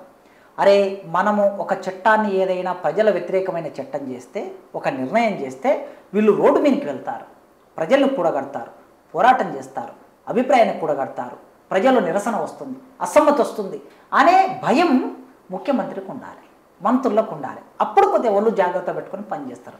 ఆ భయాన్ని రేవంత్ రెడ్డికి కలిగించాలని నేను కోరుకుంటున్నాను. మేధావులారా, మీరు ఆయన చుట్టూ తిరగకండి. ఆయనకు ఒక కేంద్రకం చుట్టూ, ఏదో భూమి చుట్టూ అన్ని తిరిగినట్టు మీరు ఆయన చుట్టూ తిరగకండి. ఆయన వెలుపల ఉండి మనం మాట్లాడుతూ ఉంటే ఆయన సరైన పరిపాలన చేస్తాడు. సరైన పరిపాలన చేస్తాడని అంటే ఆయన ఏమో సామ్యవాదం తీసుకొస్తాడనే భ్రమ నాకు లేదు వ్యక్తిగతంగా. ఉన్న దాంట్లో రాజ్యాంగబద్ధంగా పరిపాలన చేయమని కోరుకోవడమే. రాజ్యాంగబద్ధ పరిపాలన కోసం మనం డిమాండ్ చేయాలని నా ఆశ. మీరు ఒత్తిడి తేవాలి, అది మేధావులైనా ప్రజా సంఘాలైనా ఎవరైనా ఒత్తిడి ఉండాలి అనేది మీరు అంటున్నారు సార్. కానీ అదే ఒత్తిడి తీసుకొచ్చినటువంటి బెల్లిలతను రాజ్యం చంపింది, ఆకుల భూమిని రాజ్యం చంపింది, గద్దర్ను రాజ్యం చంపింది అని కూడా మీరే చెప్పారు.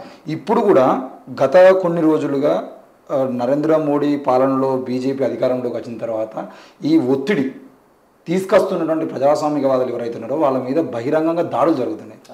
ఆనాడు నయీం లాంటి గ్యాంగుల్ని అడ్డం పెట్టుకుని ఏ విధంగా అయితే ప్రభుత్వాలే లలితకను ముక్కలుగా నరికి చంపిర్రో, ఈరోజు పోలీసు వాహనాల్లో దాడులు చేసి కొడుతున్నారు, బయట యూనివర్సిటీలలో మాట్లాడుతున్నటువంటి కవుల మీద దాడులు చేస్తూ ఉన్నారు. ఇవన్నీ దాడులు జరుగుతున్న క్రమంలో మరి దీన్ని ఏ విధంగా అర్థం చేసుకోవచ్చు? అంటే ఈ దాడుల్ని ప్రభుత్వాలే దగ్గరుండి పెంచి పోషిస్తున్నప్పుడు మరి మాట్లాడే గొంతుకలు ముందు, ఎందుకంటే ఇప్పుడు ఇదే ఉస్మానియా యూనివర్సిటీలో మీకు స్టూడెంట్గా ఉన్నటువంటి కోట శ్రీనివాస్ లాంటి వాళ్ళు తెలంగాణ ఉద్యమంలో పోరాటం చేసిన తర్వాత, తెలంగాణ వచ్చిన తర్వాత కూడా జైలు పోయింది.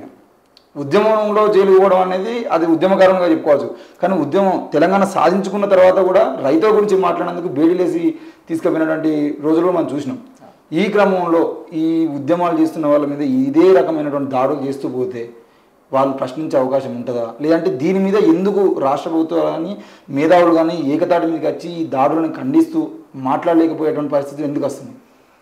అయితే సహజంగా సమాజంలో మధ్యతరగతి వర్గం అనేది సమాజ మార్పులో ప్రధాన పాత్ర వహిస్తుంది. ఆ మధ్యతరగతిలో మేధావులు ఉంటారు. అయితే ఈ మధ్యతరగతికి కొన్ని భయాలు ఉంటాయి. కుటుంబం, సామాజిక గౌరవం, రాజ్యం, నిర్బంధం, ఇవన్నీ భయాలు ఉంటాయి. ఈ భయాలను ఆధారం చేసుకొని ప్రభుత్వాలు వాళ్ళని కంట్రోల్ చేస్తూ ఉంటాయి. పేద ప్రజలు, నిరక్షరాస్యులు, వారి గొంతు, వారి ప్రభావం తక్కువ ఉంటుంది. పోరాటం చేయటంలో వాళ్ళు ప్రధాన శక్తులుగా ఉంటారు. ప్రభావం చేయటంలో మధ్యతరగతి వర్గం, మేధావులు ప్రధానంగా ఉంటారు. కనుక ఫ్రెంచ్ విప్లవం జరిగినప్పుడు కూడా అక్కడ రూసో లాంటి వారు, డిడీరో, మాంటెస్క్యూ వీళ్ళందరూ కూడా ఒక మధ్యతరగతి వర్గం ముందుకొచ్చింది. ఆ మధ్యతరగతి వర్గం ఫ్రెంచ్ విప్లవానికి నాయకత్వం వహించి ఆనాటి 16వ లూయికి వ్యతిరేకంగా పోరాటాన్ని జరిపి ఓడించి ప్రజాస్వామ్యాన్ని తీసుకొచ్చింది. అక్కడ జరిగిన పోరాటం. ఎమర్జెన్సీ కాలంలో కూడా మధ్యతరగతి ముందుకు రావటం మూలంగా ఇందిరాగాంధీకి వ్యతిరేకమైన పోరాటం జరిగింది. తెలంగాణ ఉద్యమంలో కూడా మధ్యతరగతి ముందు రావటం మూలంగా ఇక్కడ తెలంగాణ పోరాటం పెద్ద ఎత్తున జరిగింది. అట్లే నక్సలైట్ పోరాట కాలంలో కూడా మధ్యతరగతి విశ్వవిద్యాలయాల్లో ప్రొఫెసర్లు, విద్యార్థులు, డాక్టర్లు, ఇంజనీర్లు వీళ్ళు మధ్యతరగతిగా మేధావులు ఉన్న వాళ్ళు ముందుకు రావటం మూలంగా నక్సలైట్ ఉద్యమం నిర్మాణమై సమాజం మీద ప్రభావం వేసింది. ఎప్పుడైనా వీళ్ళ ప్రభావం పెద్దది. సో ఇది పాలకులకు తెలుసుగా, ఇది నరేంద్ర మోడీకి తెలుసు, ఇది కేసీఆర్కి తెలుసు, ఇది రేవంత్ రెడ్డి గారికి తెలుసు, అందరికీ తెలిసి ఇది ఎవరు తెలియకుండా లేదు. ఈ మధ్యతరగతి కదులుతే మన పీఠాలు కదులుతాయని వాళ్ళకి ఎరుక. అందుకోసమే మాట్లాడుతున్న వాళ్ళని టార్గెట్ చేసి ఒక రకంగా చంపేయటం. గౌరీ లంకేష్ లాంటి వాళ్ళని, కల్బుర్గి లాంటి వాళ్ళని, బండార్క్ లాంటి వాళ్ళని ఓపెన్గా హేతువాదం గురించి, వాళ్ళేమి రాజ్యం గురించో, సామ్యవాదం గురించో, కమ్యూనిజం గురించో, విప్లవం గురించో మాట్లాడలే. పాపం మనుషులు శాస్త్రబద్ధంగా జీవించండి అని అడిగారు వాళ్ళని. శాస్త్రబద్ధంగా ఆలోచించండి. సమాజాన్ని మూఢనమ్మకాలతో మీరు ఈ సమాజాన్ని నింపకండి, పక్కదారి పట్టించకండి. శాస్త్రంగా ఒక సైంటిఫిక్గా ఆలోచనను, టెంపర్ను పెంచండి రాజ్యాంగబద్ధంగా అని చెప్పారు. అట్లాంటి వాళ్ళని సహించకుండా చంపేశారు. ఇక ప్రజాస్వామ్యం గురించి, రాజ్యాంగం గురించి మాట్లాడుతున్న వాళ్ళను ఊపా కేసులు పెట్టి జైల్లో పడేశారు. ఇట్లా మనం చూస్తూ ఉన్నాం ఈ క్రమం అంతా. అందుకోసమే భయానక వాతావరణం అనేది కల్పించారు, దేశంలో ఉంది. దీని నుంచి ఎప్పుడో ఒకసారి సమాజం బయటపడుతుందనే విశ్వాసం ఉంది నాకు. ఆ విశ్వాసమే లేకపోతే అసలు సమాజం బతకదు. కోపర్నికాసు భూమి గురించి మాట్లాడితే చంపేశారు కదా, కానీ కోపర్నికాసు చెప్పిన సత్యం అబద్ధం కాలే. ఆనాడు ఒక్కరిని చంపేశారు, కానీ వాళ్ళ కోపర్నికాసు సత్యాన్ని చెప్పేటటువంటి కోట్లాది మంది తయారయ్యారు. గెలీలియో కళ్ళు పీకేశారు. ఇట్లా మనం ఎంతమందినైనా చెప్పుకోవచ్చు. సోక్రటీస్ చంపేశారు, జైల్లోనే చంపేశారు. అందుకోసమే సత్యం ఎప్పుడు కూడా అబద్ధం కాదు. సత్యం సత్యమే, యూనివర్సల్ ట్రూత్ అది. ఆ సత్యం కోసం నిలబడిన వాళ్ళని నువ్వు చంపొచ్చు, భయపెట్టచ్చు తాత్కాలికంగా, కానీ ఎప్పుడో ఒకసారి ప్రభంజనం వచ్చినప్పుడు ఆ ప్రభంజనంలో అందరూ కొట్టుకపోతారు. హిట్లర్ లాంటి వాడు, ముస్సోన్ లాంటి వాడు, హిట్లర్ లాంటి వాడు, పెద్ద అమెరికన్, అంత పెద్ద అమెరికన్, ఒక చిన్న దేశం వియత్నాం, చిన్న దేశం, అది ఒక జిల్లా అంత ఉంటుంది, అంత పెద్ద అమెరికన్ ముప్పు తిప్పలు పెట్టి ఓడించింది. ఇవాళ ఇజ్రాయెల్ వెనుక మొత్తం ప్రపంచంలో అగ్రదేశాలన్నీ ఉన్నాయి, కానీ పాలస్తీనా ఉన్నటువంటి ఒక చిన్న వర్గం హోరావరి పోరాటం చేస్తూ ఉంది. అంత పెద్ద రష్యాని ఆ దేశం ఎదుర్కొంటుంది. అంటే ఇట్లా ఒక్కొక్క దేశాలు ఒక్కొక్క చోట, చిన్న దేశాలైనా సరే తమ అస్తిత్వం కోసం పోరాడుతున్నాయి. పోరాడటం అనేది జీవి యొక్క లక్ష్యం. మనం ఇప్పుడు ఒక చిన్న ఇక్కడ చీమ ఇట్లా ఉందనుకుంటే దాన్ని ఇట్లా టచ్ చేస్తే అది పరిగెత్తుకుంటూ పోతుంది, ఎందుకంటే తనని తను కాపాడుకోవడానికి. అవసరమైతే అది మనల్ని కరుస్తుంది. ఏదైనా సరే ఒక సాలె పురుగు పరిగెత్తుతుంది తనను తను రక్షించుకోవడానికి. కనుక సమాజం మీద కూడా తీవ్రమైన ఒత్తిడి పెరిగినప్పుడు, నిర్బంధం పెరిగినప్పుడు, ఊపిరి పీల్చుకోలేని పరిస్థితి వచ్చినప్పుడు ఎప్పుడో ఒకసారి సామూహికంగా ప్రజల తిరుగుబాటు వస్తుంది అనే ఒక విశ్వాసం నాకున్నది. ఆ ప్రజల తిరుగుబాటులో ఈ నియంతృత్వాన్ని అమలు చేసే వాళ్ళందరూ కూలిపోక తప్పదు, కాలిపోక తప్పదు. ఇప్పుడు మొన్న వారం రోజుల క్రితం రేవంత్ రెడ్డి గారు ఒక ప్రెస్ మీట్ పెట్టి బీజేపీ ఆర్ఎస్ఎస్ యొక్క లక్ష్యం ఏంది, 1925లో ఏర్పడినటువంటి ఆర్ఎస్ఎస్ లక్ష్యమే 2025లో రాజ్యాంగాన్ని మార్చడం అని చెప్పేసి ఒక ముఖ్యమంత్రిగా ఆయన మాట్లాడాడు. నిజానికి ఆర్ఎస్ఎస్ లక్ష్యం కూడా రాజ్యాంగాన్ని మార్చడమే అని చెప్పేసి చెప్తా ఉన్నారు. మరి నిజంగానే ప్రజాస్వామికంగా మీరు అనుకుంటున్నటువంటి ఒక ఉద్యమం కానీ ఒక ఉప్పెన కానీ వచ్చే అవకాశం ఉంది అంటే ఈ రాజ్యాంగాన్ని మార్చినటువంటి తర్వాత వచ్చేది అంటే దాని ఏమైనా ప్రభావం ఉంటుందా? ఖచ్చితంగా రాజ్యాంగాన్ని మారిస్తే ఇంకా పెద్ద ఎత్తున ఉద్యమం వస్తుంది. ఇప్పుడు మనము నియంతృత్వ ప్రభుత్వాలకు వ్యతిరేకంగా నిజంగా మన ప్రజాస్వామ్యం అనేది ఇది మనల్ని ఏం చేస్తా అంటే చావనీయదు, బతకనీయదు. ఓకే, ఇప్పుడున్న ప్రజాస్వామ్యం. అందుకే దీన్ని మార్క్సిస్టు పరిభాషలో బూర్జో ప్రజాస్వామ్యం అంటారు, బూర్జో పార్లమెంటు అంటాం, బూటకపు ఎన్నికలు అంటారు. బూటకపు ఎన్నికలు బూర్జో ప్రజాస్వామ్యం, బూర్జో పార్లమెంట్ అంటారు. రాజ్యాంగాన్ని కూడా వాళ్ళు బూర్జో రాజ్యాంగం అంటున్నారు. అంటే ఈ రాజ్యాంగము, ఈ పార్లమెంటు, ఈ వ్యవస్థ, ఈ ప్రజాస్వామ్యము మనిషిని ఎట్లంటే సమాజ మౌలికమైన మార్పు వైపు వెళ్లకుండా కొంతమేరకి అడ్డుకుంటాయి. ఎందుకు? కొన్ని అవకాశాలు కల్పిస్తాయి. నువ్వు ఒక సర్పంచ్ కావచ్చు, జెడ్పీటీసీ కావచ్చు, ఎంపీటీసీ కావచ్చు, ఎమ్మెల్యే కావచ్చు, ఎంపీ కావచ్చు, చట్టసభలో కూర్చోవచ్చు. మామూలు ఒక ఇంద్రమ్మ కట్టించిన ఇళ్లలో ఉన్నటువంటి ఒక ఆదివాసీ ఎమ్మెల్యే ఇప్పుడు అసెంబ్లీకి వచ్చాడు మొన్న కదా. గతంలో కూడా మన శోభక్క లాంటి ఒక మామూలు దళిత స్త్రీ వచ్చి అసెంబ్లీలో కూర్చున్నది. గుమ్మడి నరసయ్య లాంటి ఒక ఆదివాసీ వచ్చి అసెంబ్లీలో కూర్చున్నారు. కనుక ఇట్లా ఒక వెసులుబాటు ఇస్తుంది ఈ ప్రజాస్వామ్యం. ఈ వెసులుబాటు ఇవ్వటం మూలంగా ప్రజలకు కొంత ఊపిరి పీల్చుకుంటారు. దీనివలన ఒకసారి వాడు నిర్బంధం పెడతారు, ఒకసారి వదిలేస్తాడు, ఊపిరి పీల్చుకుంటారు. ఇప్పుడు కేసీఆర్ సభలు పెట్టుకోనివ్వలేదు అనుకుందాం కాసేపు, కేసీఆర్ మాట్లాడనివ్వలేదు. ఇప్పుడు సభలు పెట్టుకొనిస్తున్నారు, మాట్లాడిస్తున్నారు, ప్రగతి భవన్లోకి ఫ్రీగా వెళ్ళిపోతున్నారు కదా. ఇది ఒక ఊపిరి ఇస్తుంది. కానీ మరి ప్రగతి భవన్, ఇప్పుడున్న ప్రగతి భవన్ మొత్తం వ్యవస్థని మారుస్తుందా? మార్చదు కదా. ప్రజలందరి ఆకాంక్షలు తీర్చదు కదా. సో ఇట్లా ఊపిరి తీసుకునే అవకాశం కల్పించడమే ఒక పెద్ద సమస్య. అందుకోసమే అయితే మనమేం అడుగుతామంటే కనీసం ఆ ఊపిరి తీసుకునే అవకాశమే ఉండాలి సమాజంలో, రాజ్యాంగం కల్పించాలి, రాజ్యాంగబద్ధ పరిపాలన ఉండాలి అని అడుగుతున్నాం. ఇప్పుడు రాజ్యాంగాన్ని తీసేశారనుకోండి, ఆ ఊపిరి తీసుకునే అవకాశం ఉండదు కదా. అంటే వ్యవస్థ అంతా నియంతృత్వం వైపు వెళ్తుంది. ఈ కాస్త ఈ సర్పంచ్, ఎమ్మెల్యే, ఎంపీ అయ్యే అవకాశం ఉండదు కింది వర్గాలకి. అప్పుడు ఏమవుతుందంటే తిరుగుబాటు అనేది వస్తుంది. ఖచ్చితంగా వాళ్ళు రాజ్యాంగాన్ని తీసేస్తే, ప్రజాస్వామ్యాన్ని తీసేస్తే, హిందుత్వ వైపు తీసుకెళ్తే, సంఘు పరివార రాజకీయాలు ఈ దేశం మీద వచ్చినప్పుడు ఈ దేశంలో దాదాపుగా 15-20 కోట్ల మంది ముస్లింలు ఉన్నారు, ఒక 3-4 కోట్ల మంది క్రైస్తవులు ఉన్నారు, జైనులు, బౌద్ధులు, వీళ్ళు వాళ్ళు కలిపి 2-3 కోట్ల మంది ఉన్నారు, ఓ 20-25 కోట్ల మంది దళితులు ఉన్నారు. ఓకే, వీళ్ళందరూ నీ సంఘ పరివార రాజకీయాల్లో లేరు. వీళ్ళు ఎట్లా ఉండరు కూడా, ఏదో కొద్దిగా బీసీలు కొద్దిమంది ఉండొచ్చు. మరి ఇన్ని కోట్ల మంది అంటే దాదాపుగా ఒక 30-40 కోట్ల మంది ప్రజలు ఉంటారు. ఈ 30-40 కోట్ల మందిని ఏం చేస్తావు నువ్వు రేపు నియంతృత్వం పెరిగినాక?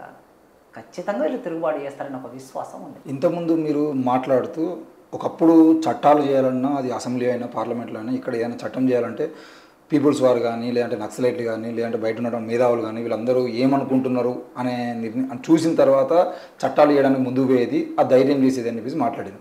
కానీ ఈరోజు ఛత్తీస్గఢ్లో చూసినట్లయితే లేదంటే దేశవ్యాప్తంగా ఎక్కడ చూసినట్లయితే నిత్యం అసలు ఈరోజు ఎన్కౌంటర్ జరిగింది అనే వార్త లేకుండా పత్రికలో వార్త లేకుండా పోతుంది సార్.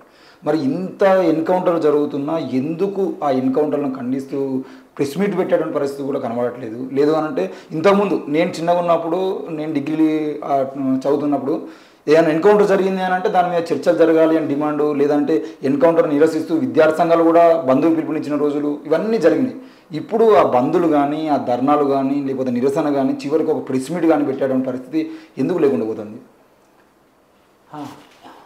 మనం మొదటి నుంచి మాట్లాడుకుంటున్నట్లు దేశవ్యాప్తంగా నిర్బంధం చాలా తీవ్రంగా ఉంది. అక్కడ ఎన్కౌంటర్ జరిగినప్పుడు ఆ ఎన్కౌంటర్లను ఖండిస్తూ సభలు సమావేశాలు పెట్టే వ్యక్తులు ఎవరు అని అంటే మళ్ళీ మేధావులు, మధ్యతరగతి జీవులే.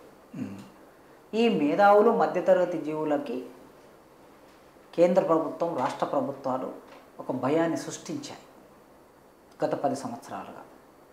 ఆ భయాన్ని సృష్టించడానికి నేపథ్యంగా కాంగ్రెస్ ప్రభుత్వం కేంద్రంలో అధికారం ఉన్న రోజుల్లోనే, అంటే 2014 వరకు అధికారంలో ఉండేది, అప్పుడే యుఏపిఏ అనే చట్టాన్ని తీసుకొచ్చారు. యుఏపిఏ అనే చట్టం ఇలా కొత్తగా వచ్చింది కాదు, ఊపా.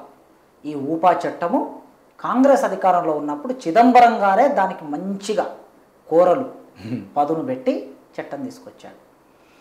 ఆ కోరలకు పదును పెట్టి తీసుకొచ్చిన చట్టానికి మొట్టమొదలు బలైంది ప్రొఫెసర్ సాయిబాబా. కాళ్ళు లేని సాయిబాబా, నడవలేని సాయిబాబాని, ఢిల్లీ యూనివర్సిటీలో పాఠాలు చెప్పే సాయిబాబాని అరెస్ట్ చేసింది కాంగ్రెస్ ప్రభుత్వమే. అరెస్ట్ చేసి తీసుకెళ్ళి జైల్లో పడేసి 2 సంవత్సరాలు జైల్లో ఉన్న తర్వాత ఆయన బెయిల్ మీద బయటకు వస్తే దొంగ ఛార్జ్షీట్ వేసి 10,000 పేజీల ఛార్జ్షీట్ వేసి అభూత కల్పనలతో ఛార్జ్షీట్ను రూపొందించి ఆయనకు 10 సంవత్సరాలు కఠిన శిక్ష, జీవిత శిక్ష విధించారు ఆనాడు. ఆ జీవిత శిక్ష విధించడం అనేది ఒక సంకేతం బయటికి పంపించారు. ఏమని? మేధావులు ఎవరైనా ఎన్కౌంటర్లకు వ్యతిరేకంగా, సాయిబాబా ఏం చేసేవాడు, ఢిల్లీలో ఉండి ఎక్కడైనా ఎన్కౌంటర్ జరిగితే ఎవరైనా చంపేస్తే, అయ్యో ఇది తప్పు కదా, ఒక మనిషిని చంపేయటం, ప్రభుత్వం చంపేయటం, అది రాజ్యాంగబద్ధంగా ఎన్నుకోబడిన ప్రభుత్వం చంపేయటం రాజ్యాంగ విరుద్ధం, చట్ట విరుద్ధం కదా అని ఆయన అక్కడ మేధావులను కూడగట్టి ప్రెస్ మీట్లు పెట్టేవాడు. ఆ ప్రెస్ మీట్లు ప్రభుత్వం మీద ఒత్తిడి పడేవి.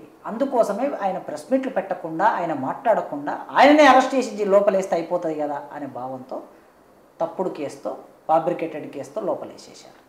దానివలన ఏం సంకేతం పంపించడం బయటికి, మీరెవరైనా సరే సాయిబాబా మాట్లాడితే ఏది జరిగిందో మీకు అదే జరుగుతుంది అనే సంకేతాన్ని పంపించాడు. అట్లా ఇక్కడ తెలంగాణ ప్రాంతానికి వస్తే అదే మహారాష్ట్రలో ఒక అడ్వకేట్ను అరెస్ట్ చేశాడు, కేసులు వాదించే అడ్వకేట్ను. అంటే మావోయిస్టులకు సంబంధించిన కేసులు వాదిస్తే మిమ్మల్ని అరెస్ట్ చేసి లోపల పెడతాం. అదే మహారాష్ట్రలో ఒక యూనివర్సిటీలో ప్రొఫెసర్గా ఉన్నటువంటి ఇంకొక ప్రొఫెసర్ని అరెస్ట్ చేసి జైల్లో, ఒక మహిళా ప్రొఫెసర్ను అరెస్ట్ చేసి జైల్లో, సోమా సేన్ అనేటటువంటి ఆమె. అదేవిధంగా సుధా భరద్వాజ్ అనేటటువంటి ఆమె అసలు ఏ రాజకీయాలు లేవు. ఆమె జర్నల్ ఒక సంస్థను పెట్టుకొని ప్రజాస్వామ్యం ఉండాలని కోరుకునేటటువంటి ఆమె, ఎక్కడనో విదేశాల్లో చదువుకొని వచ్చినటువంటి ఆమెను కేసులో ఇరికించేసి జైల్లో పడేశారు. ఇట్లా మనం చూస్తే గౌతమ్ నవాల్కా ఒక పత్రికకి ఎడిటర్, ఆయన చాలా పేరు మోసినటువంటి ఆయనను ఈ కేసు పెట్టి, ఊపా కేసు పెట్టి లోపల పడేశారు. స్టాన్ స్వామి పాపం ఆయన ఒక క్రైస్తవ మత ప్రచారకుడు. ఆ క్రైస్తవ మత ప్రచారకుడు కూడా ఆదివాసుల హక్కులు అడిగినందుకు తీసుకెళ్లి 80 ఏళ్ల వృద్ధుడు జైల్లో పడేసి నీళ్లు తాగడానికి కూడా అవకాశం లేకుండా చేసి జైల్లోనే చంపేశారు. సో అట్లా దేశవ్యాప్తంగా ఒక వాతావరణాన్ని క్రియేట్ చేశారు. తెలంగాణ ప్రాంతానికి వచ్చేసరికి ఇక్కడ రెగ్యులర్గా వీటి మీద మాట్లాడుతున్నటువంటి వరవర్రావు గారిని కేసు పెట్టి తీసుకెళ్లి జైల్లో పడేశారు. ఆ తర్వాత ఇదే తెలంగాణ ప్రభుత్వం నా మీద కేసు పెట్టి నన్ను తీసుకెళ్లి జైల్లో పడేసింది. అంటే ఇక్కడ తెలంగాణలో వరవర్రావు గారిని నన్ను అరెస్ట్ చేసి జైల్లో పడేశారంటే మిగతా తెలంగాణ సమాజానికి ఏం సిగ్నల్ పంపించారు? వరవర్రావు గారు కాసిం గారిని అరెస్ట్ చేశారంటే మా పరిస్థితి ఏమిటి అని దానికి తీసుకొచ్చేసారు. అంటే ఎవరికి వాళ్ళు సర్దుకునే ఒక వాతావరణాన్ని కల్పించారు. అంటే రాజ్యాంగబద్ధ పాలన లేకుండా, చట్టబద్ధ పాలన లేకుండా భయాన్ని సృష్టించి పరిపాలన చేయాలనుకుంటున్నారు. మరి ఈ క్రమంలో ఎన్కౌంటర్లు జరుగుతున్నాయి. వరుసగా ఈ నెల రోజులు, 2 నెలల 3 నెలల కాలంలో 100 మందిని చంపేశారు. అసలు ఎన్కౌంటర్లు ఎందుకు జరుగుతున్నాయి అనే ప్రశ్న నుంచి మనం బయలుదేరితే లాజికల్ ఎండ్లోకి రావచ్చు. ఓకే. ఎన్కౌంటర్లు ఎందుకు జరుగుతున్నాయి అని అంటే, ఇప్పుడు మనం ఎప్పుడు చెప్తూ ఉంటాం, చిన్నప్పుడు మన అమ్మమ్మ నాన్నమ్మలు కథలు చెప్తారు మనకి. అనగనగా రాజు అడవికి వెళ్ళాడు అని అంటారు. మనకు అప్పుడు చిన్నప్పుడు రాజు అడవికి ఎందుకు వెళ్తాడు అనే ప్రశ్న రాదు. అనగనగా రాజు అడవికి వెళ్ళాడు. వెళ్ళి ఏం చేశాడు? రాజు వేటాడాడు, అలసిపోయాడు, ఒక చెల్మె దగ్గర ఆగాడు, నీళ్లు తాగాడు. అక్కడ ఒక సుందరమైన అందమైన అమ్మాయి కనిపించింది, ఆమెను ప్రేమించాడు, పెళ్లి చేసుకున్నాడు, మళ్ళీ ఇంటికి వచ్చాడు. కథ ఎట్లా ముగుస్తుంది? అయితే ఈ రాజులు అడవికి ఎందుకు వెళ్తారు అని మనం కొద్దిగా లాజికల్గా ఆలోచిస్తే, రాజు మైదాన ప్రాంతంలో ఉంటాడు, అడవి ఒకటి ఉంటుంది. అడవిలో మనుషులు ఉండారా? అడవిలో మనుషులు ఉంటారు. కానీ మన భాషలో కూడా ఎట్లాంటి ప్రచారం తీసుకొచ్చారంటే, అడవి కాచిన వెన్నెల అంటారు. అడవి కాచిన వెన్నెల అంటే అర్థం ఏమిటి? అడవిలో వెన్నెల కాచింది, అడవి దాని ఏం ప్రయోజనం లేదు అని అర్థంలో వాడతారు. అది కాదు కదా. అడవి కాచిన వెన్నెల అంటే అడవిలో ఆదివాసులు ఉంటారు, అడవిలో మనుషులు ఉంటారు, అడవిలో రాజ్యం ఉంటుంది, వాళ్ళు వెన్నెల్లో ఆడుకుంటారు. కానీ మైదాన ప్రాంతంలో ఉన్నవాడు ఏమన్నాడు? అడవి కాచిన వెన్నెల అన్నాడు. అంటే అక్కడ ఎవరు మనుషులు లేరు అనే అర్థంలో. కానీ అక్కడ మనుషులు ఉంటారు కదా, నీకు ఆ స్పృహ గుర్తింపే లేదు. అదేవిధంగా అడవిలో పొద్దు ఊకినట్లు అంటారు. అడవిలో పొద్దు ఊకినట్లే కుకపోయిన ఒక్కడే అన్నట్లు. అంటే అడవిలో మనుషులు ఉంటారు, పొద్దు ఊకితే చీకటి అవుతుంది, వాళ్ళకు బాధ అవుతుంది అనే స్పృహ వీడికి లేదు మైదానంలో ఉన్నవాడికి. కనుక అడవికి రాజు వెళ్ళాడంటే అడవిలో ఆ రోజు ఆదివాసులు ఉన్నారు, మూలవాసులు ఉన్నారు. ఈ దేశ మూలవాసులు అడవిలోనే ఉన్నారు. మైదాన ప్రాంతంలో ఆర్యులు ఉన్నారు, అడవుల్లో మూలవాసులు ఉన్నారు. ఈ మైదాన ప్రాంతంలో ఉన్నటువంటి ఆర్యులు రాజులు. ఈ రాజులకి సమాంతరమైన రాజ్యాన్ని నడుపుతున్నది మూలవాసులు. ఆ మూలవాసుల మీద యుద్ధం చేసి వాళ్ళని స్వాధీనం చేసుకోవాలి. వాళ్ళని ఎందుకు స్వాధీనం చేసుకోవాలంటే, సంపద అంతా ఎక్కడ ఉంటుంది? అడవిలో ఉంటుంది, రకరకాల సంపద. ఆ సంపదను తీసుకోవాలంటే వాటి మీద వాళ్ళకి హక్కు ఉంది, వాళ్ళ అక్కడ రాజ్యం ఉంది, రాజు ఉన్నాడు కనుక వాళ్ళు వీళ్ళని రానియ్యరు. అందుకేం చేసేవాళ్ళు? రాజులు బయలుదేరారు సైన్యాన్ని తీసుకొని. అనగనగా రాజు అడవికి ఎందుకు వెళ్ళాడంటే, ఇప్పుడు మనం ఆలోచిస్తే అడవిలో సంపద ఉంది కనుక, అడవిలో రాజ్యం ఉంది కనుక, ఆ రాజ్యాన్ని ఓడించి ఆ సంపదను హస్తగతం చేసుకోవడానికి అనగనగా రాజు అడవికి వెళ్ళాడు. మరి రాజుతో పాటు బ్రాహ్మణుడు వెళ్ళాడు. రాజుతో పాటు బ్రాహ్మణుడు వెళ్ళి రాజు యుద్ధం చేస్తుంటే వాని యుద్ధాన్ని వీడు ఏం చేశాడు? రాసుకుంటూ వచ్చాడు. రాసుకుంటూ వచ్చి ఈ రాజును గొప్పవాణి చేయాలి కనుక అవతలు ఉన్నటువంటి వాడిని రాక్షసుని చేశాడు. ఆ రాక్షసుడు ఒక సందర్భంలో వాడు బకాసురుడయ్యాడు, ఒక సందర్భంలో నరకాసురుడయ్యాడు, ఒక సందర్భంలో రావణాసురుడయ్యాడు, ఒక సందర్భంలో బలి అయ్యాడు, ఇంకొక సందర్భంలో ఇంకొక శివ చక్రవర్తి. రకరకాల పేర్లు వేసేశారు. ఎవరైనా వీళ్ళందరూ రాక్షసులు, వీళ్ళు దేవతలు. వీళ్ళని గొప్ప చేసి రాశారు, వాళ్ళని రాక్షసులు చేశారు. ఇది మనము ఒక 3,000 సంవత్సరాల కిందట జరిగినటువంటి కథ. ఇప్పుడు అనగనగా పోలీసులు సిఆర్పిఎఫ్ అడవికి వెళ్తుంది. ఎందుకు వెళ్తావు? మావోయిస్టులు ఈ దేశాన్ని మార్చాలని బయలుదేరారు.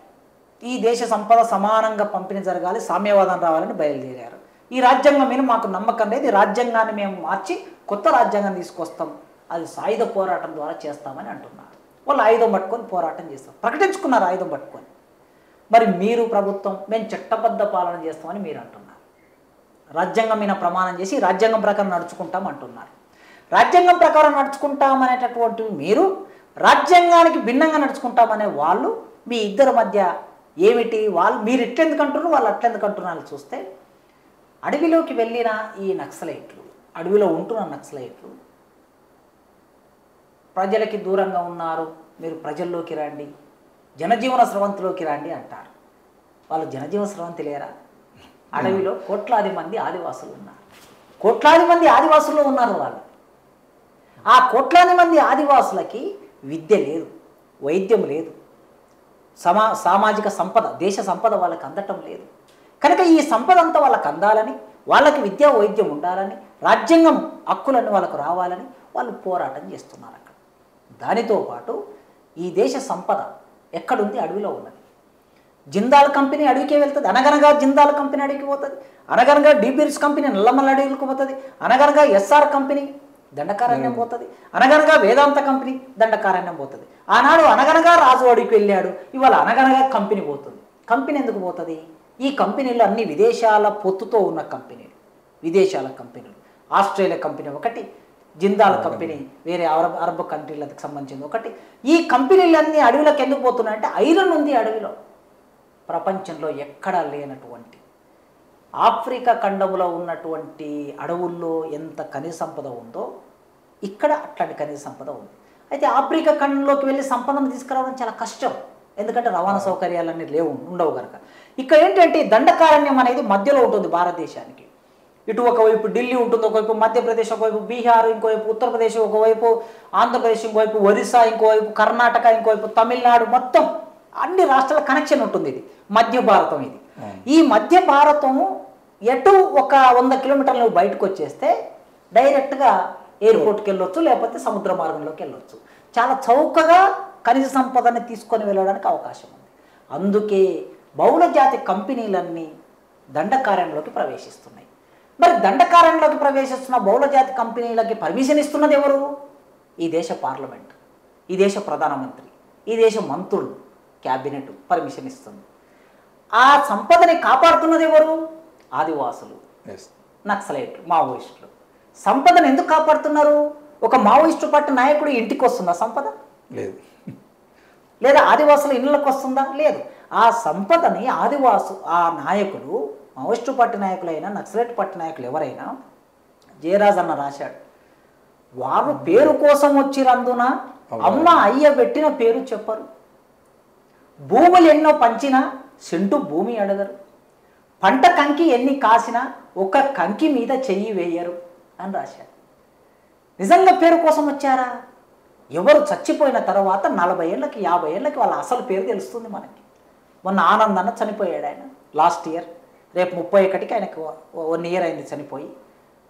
40 ఏళ్ళ తర్వాత ఆనంద్ అనే మనిషి ఎట్లా ఉంటాడో ఫోటో మనకు తెలియదు.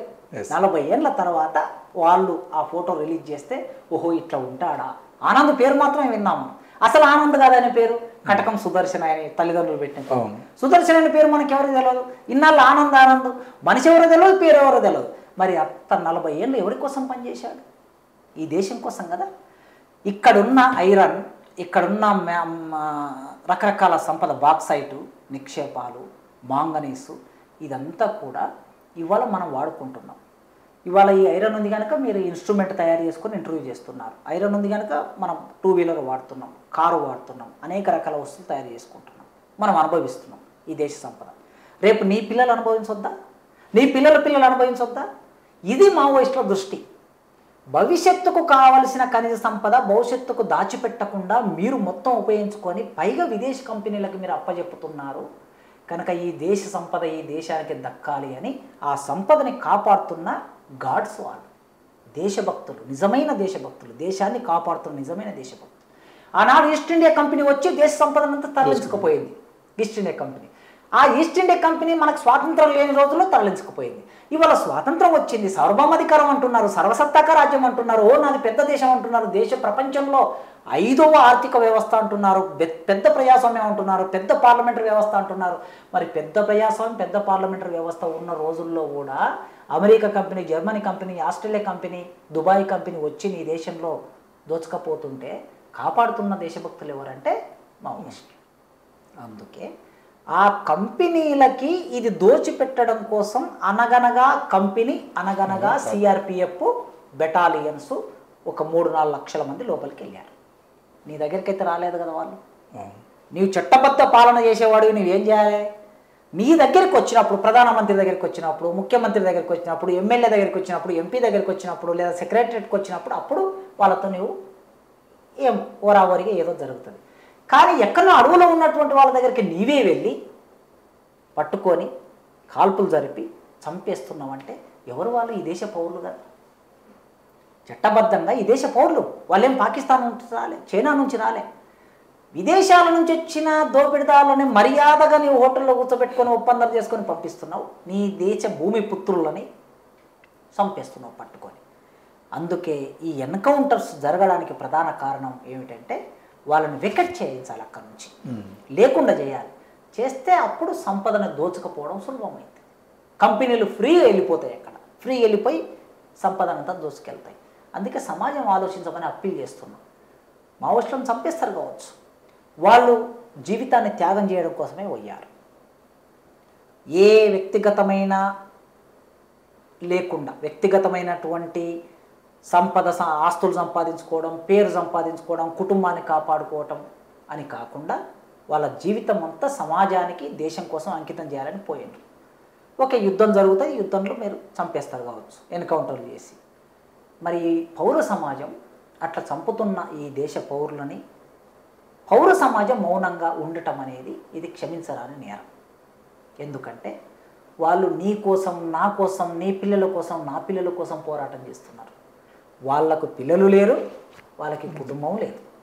ఆ కుటుంబం కోసం వాళ్ళ పోరాటం కాదు, వాళ్ళ పిల్లల కోసం పోరాటం కాదు, దేశం కోసం పోరాటం చేస్తున్న వాళ్ళ గురించి మనం ఆలోచించకపోతే చరిత్రలో ఎప్పుడో ఒకసారి మనం దోషులుగా మిగిలిపోతాం. అందుకే పౌర సమాజానికి నేను విజ్ఞప్తి చేస్తున్నా, చేతులెత్తి విజ్ఞప్తి చేస్తున్నా. యుద్ధం జరుగుతున్నది, ఈ యుద్ధాన్ని ఆపమని దేశంలో అన్ని రాష్ట్రాల్లో ఉన్న ప్రజలందరూ వస్తే తప్ప సాధ్యం కాదు. ఒక తెలంగాణ రాష్ట్రంలో ఒక ప్రెస్ మీట్ పెట్టినంత మాత్రాన దాని ప్రభావం ఎక్కడో చిన్న న్యూస్ వస్తే ప్రభావం పడదు. ఢిల్లీలో జరగాలి, అన్ని రాష్ట్ర రాజధానిలో జరగాలి, ఒక ర్యాలీలు జరగాలి, లక్షల మంది రోడ్డు మీదకి వస్తేనే యుద్ధం ఆగుతుంది.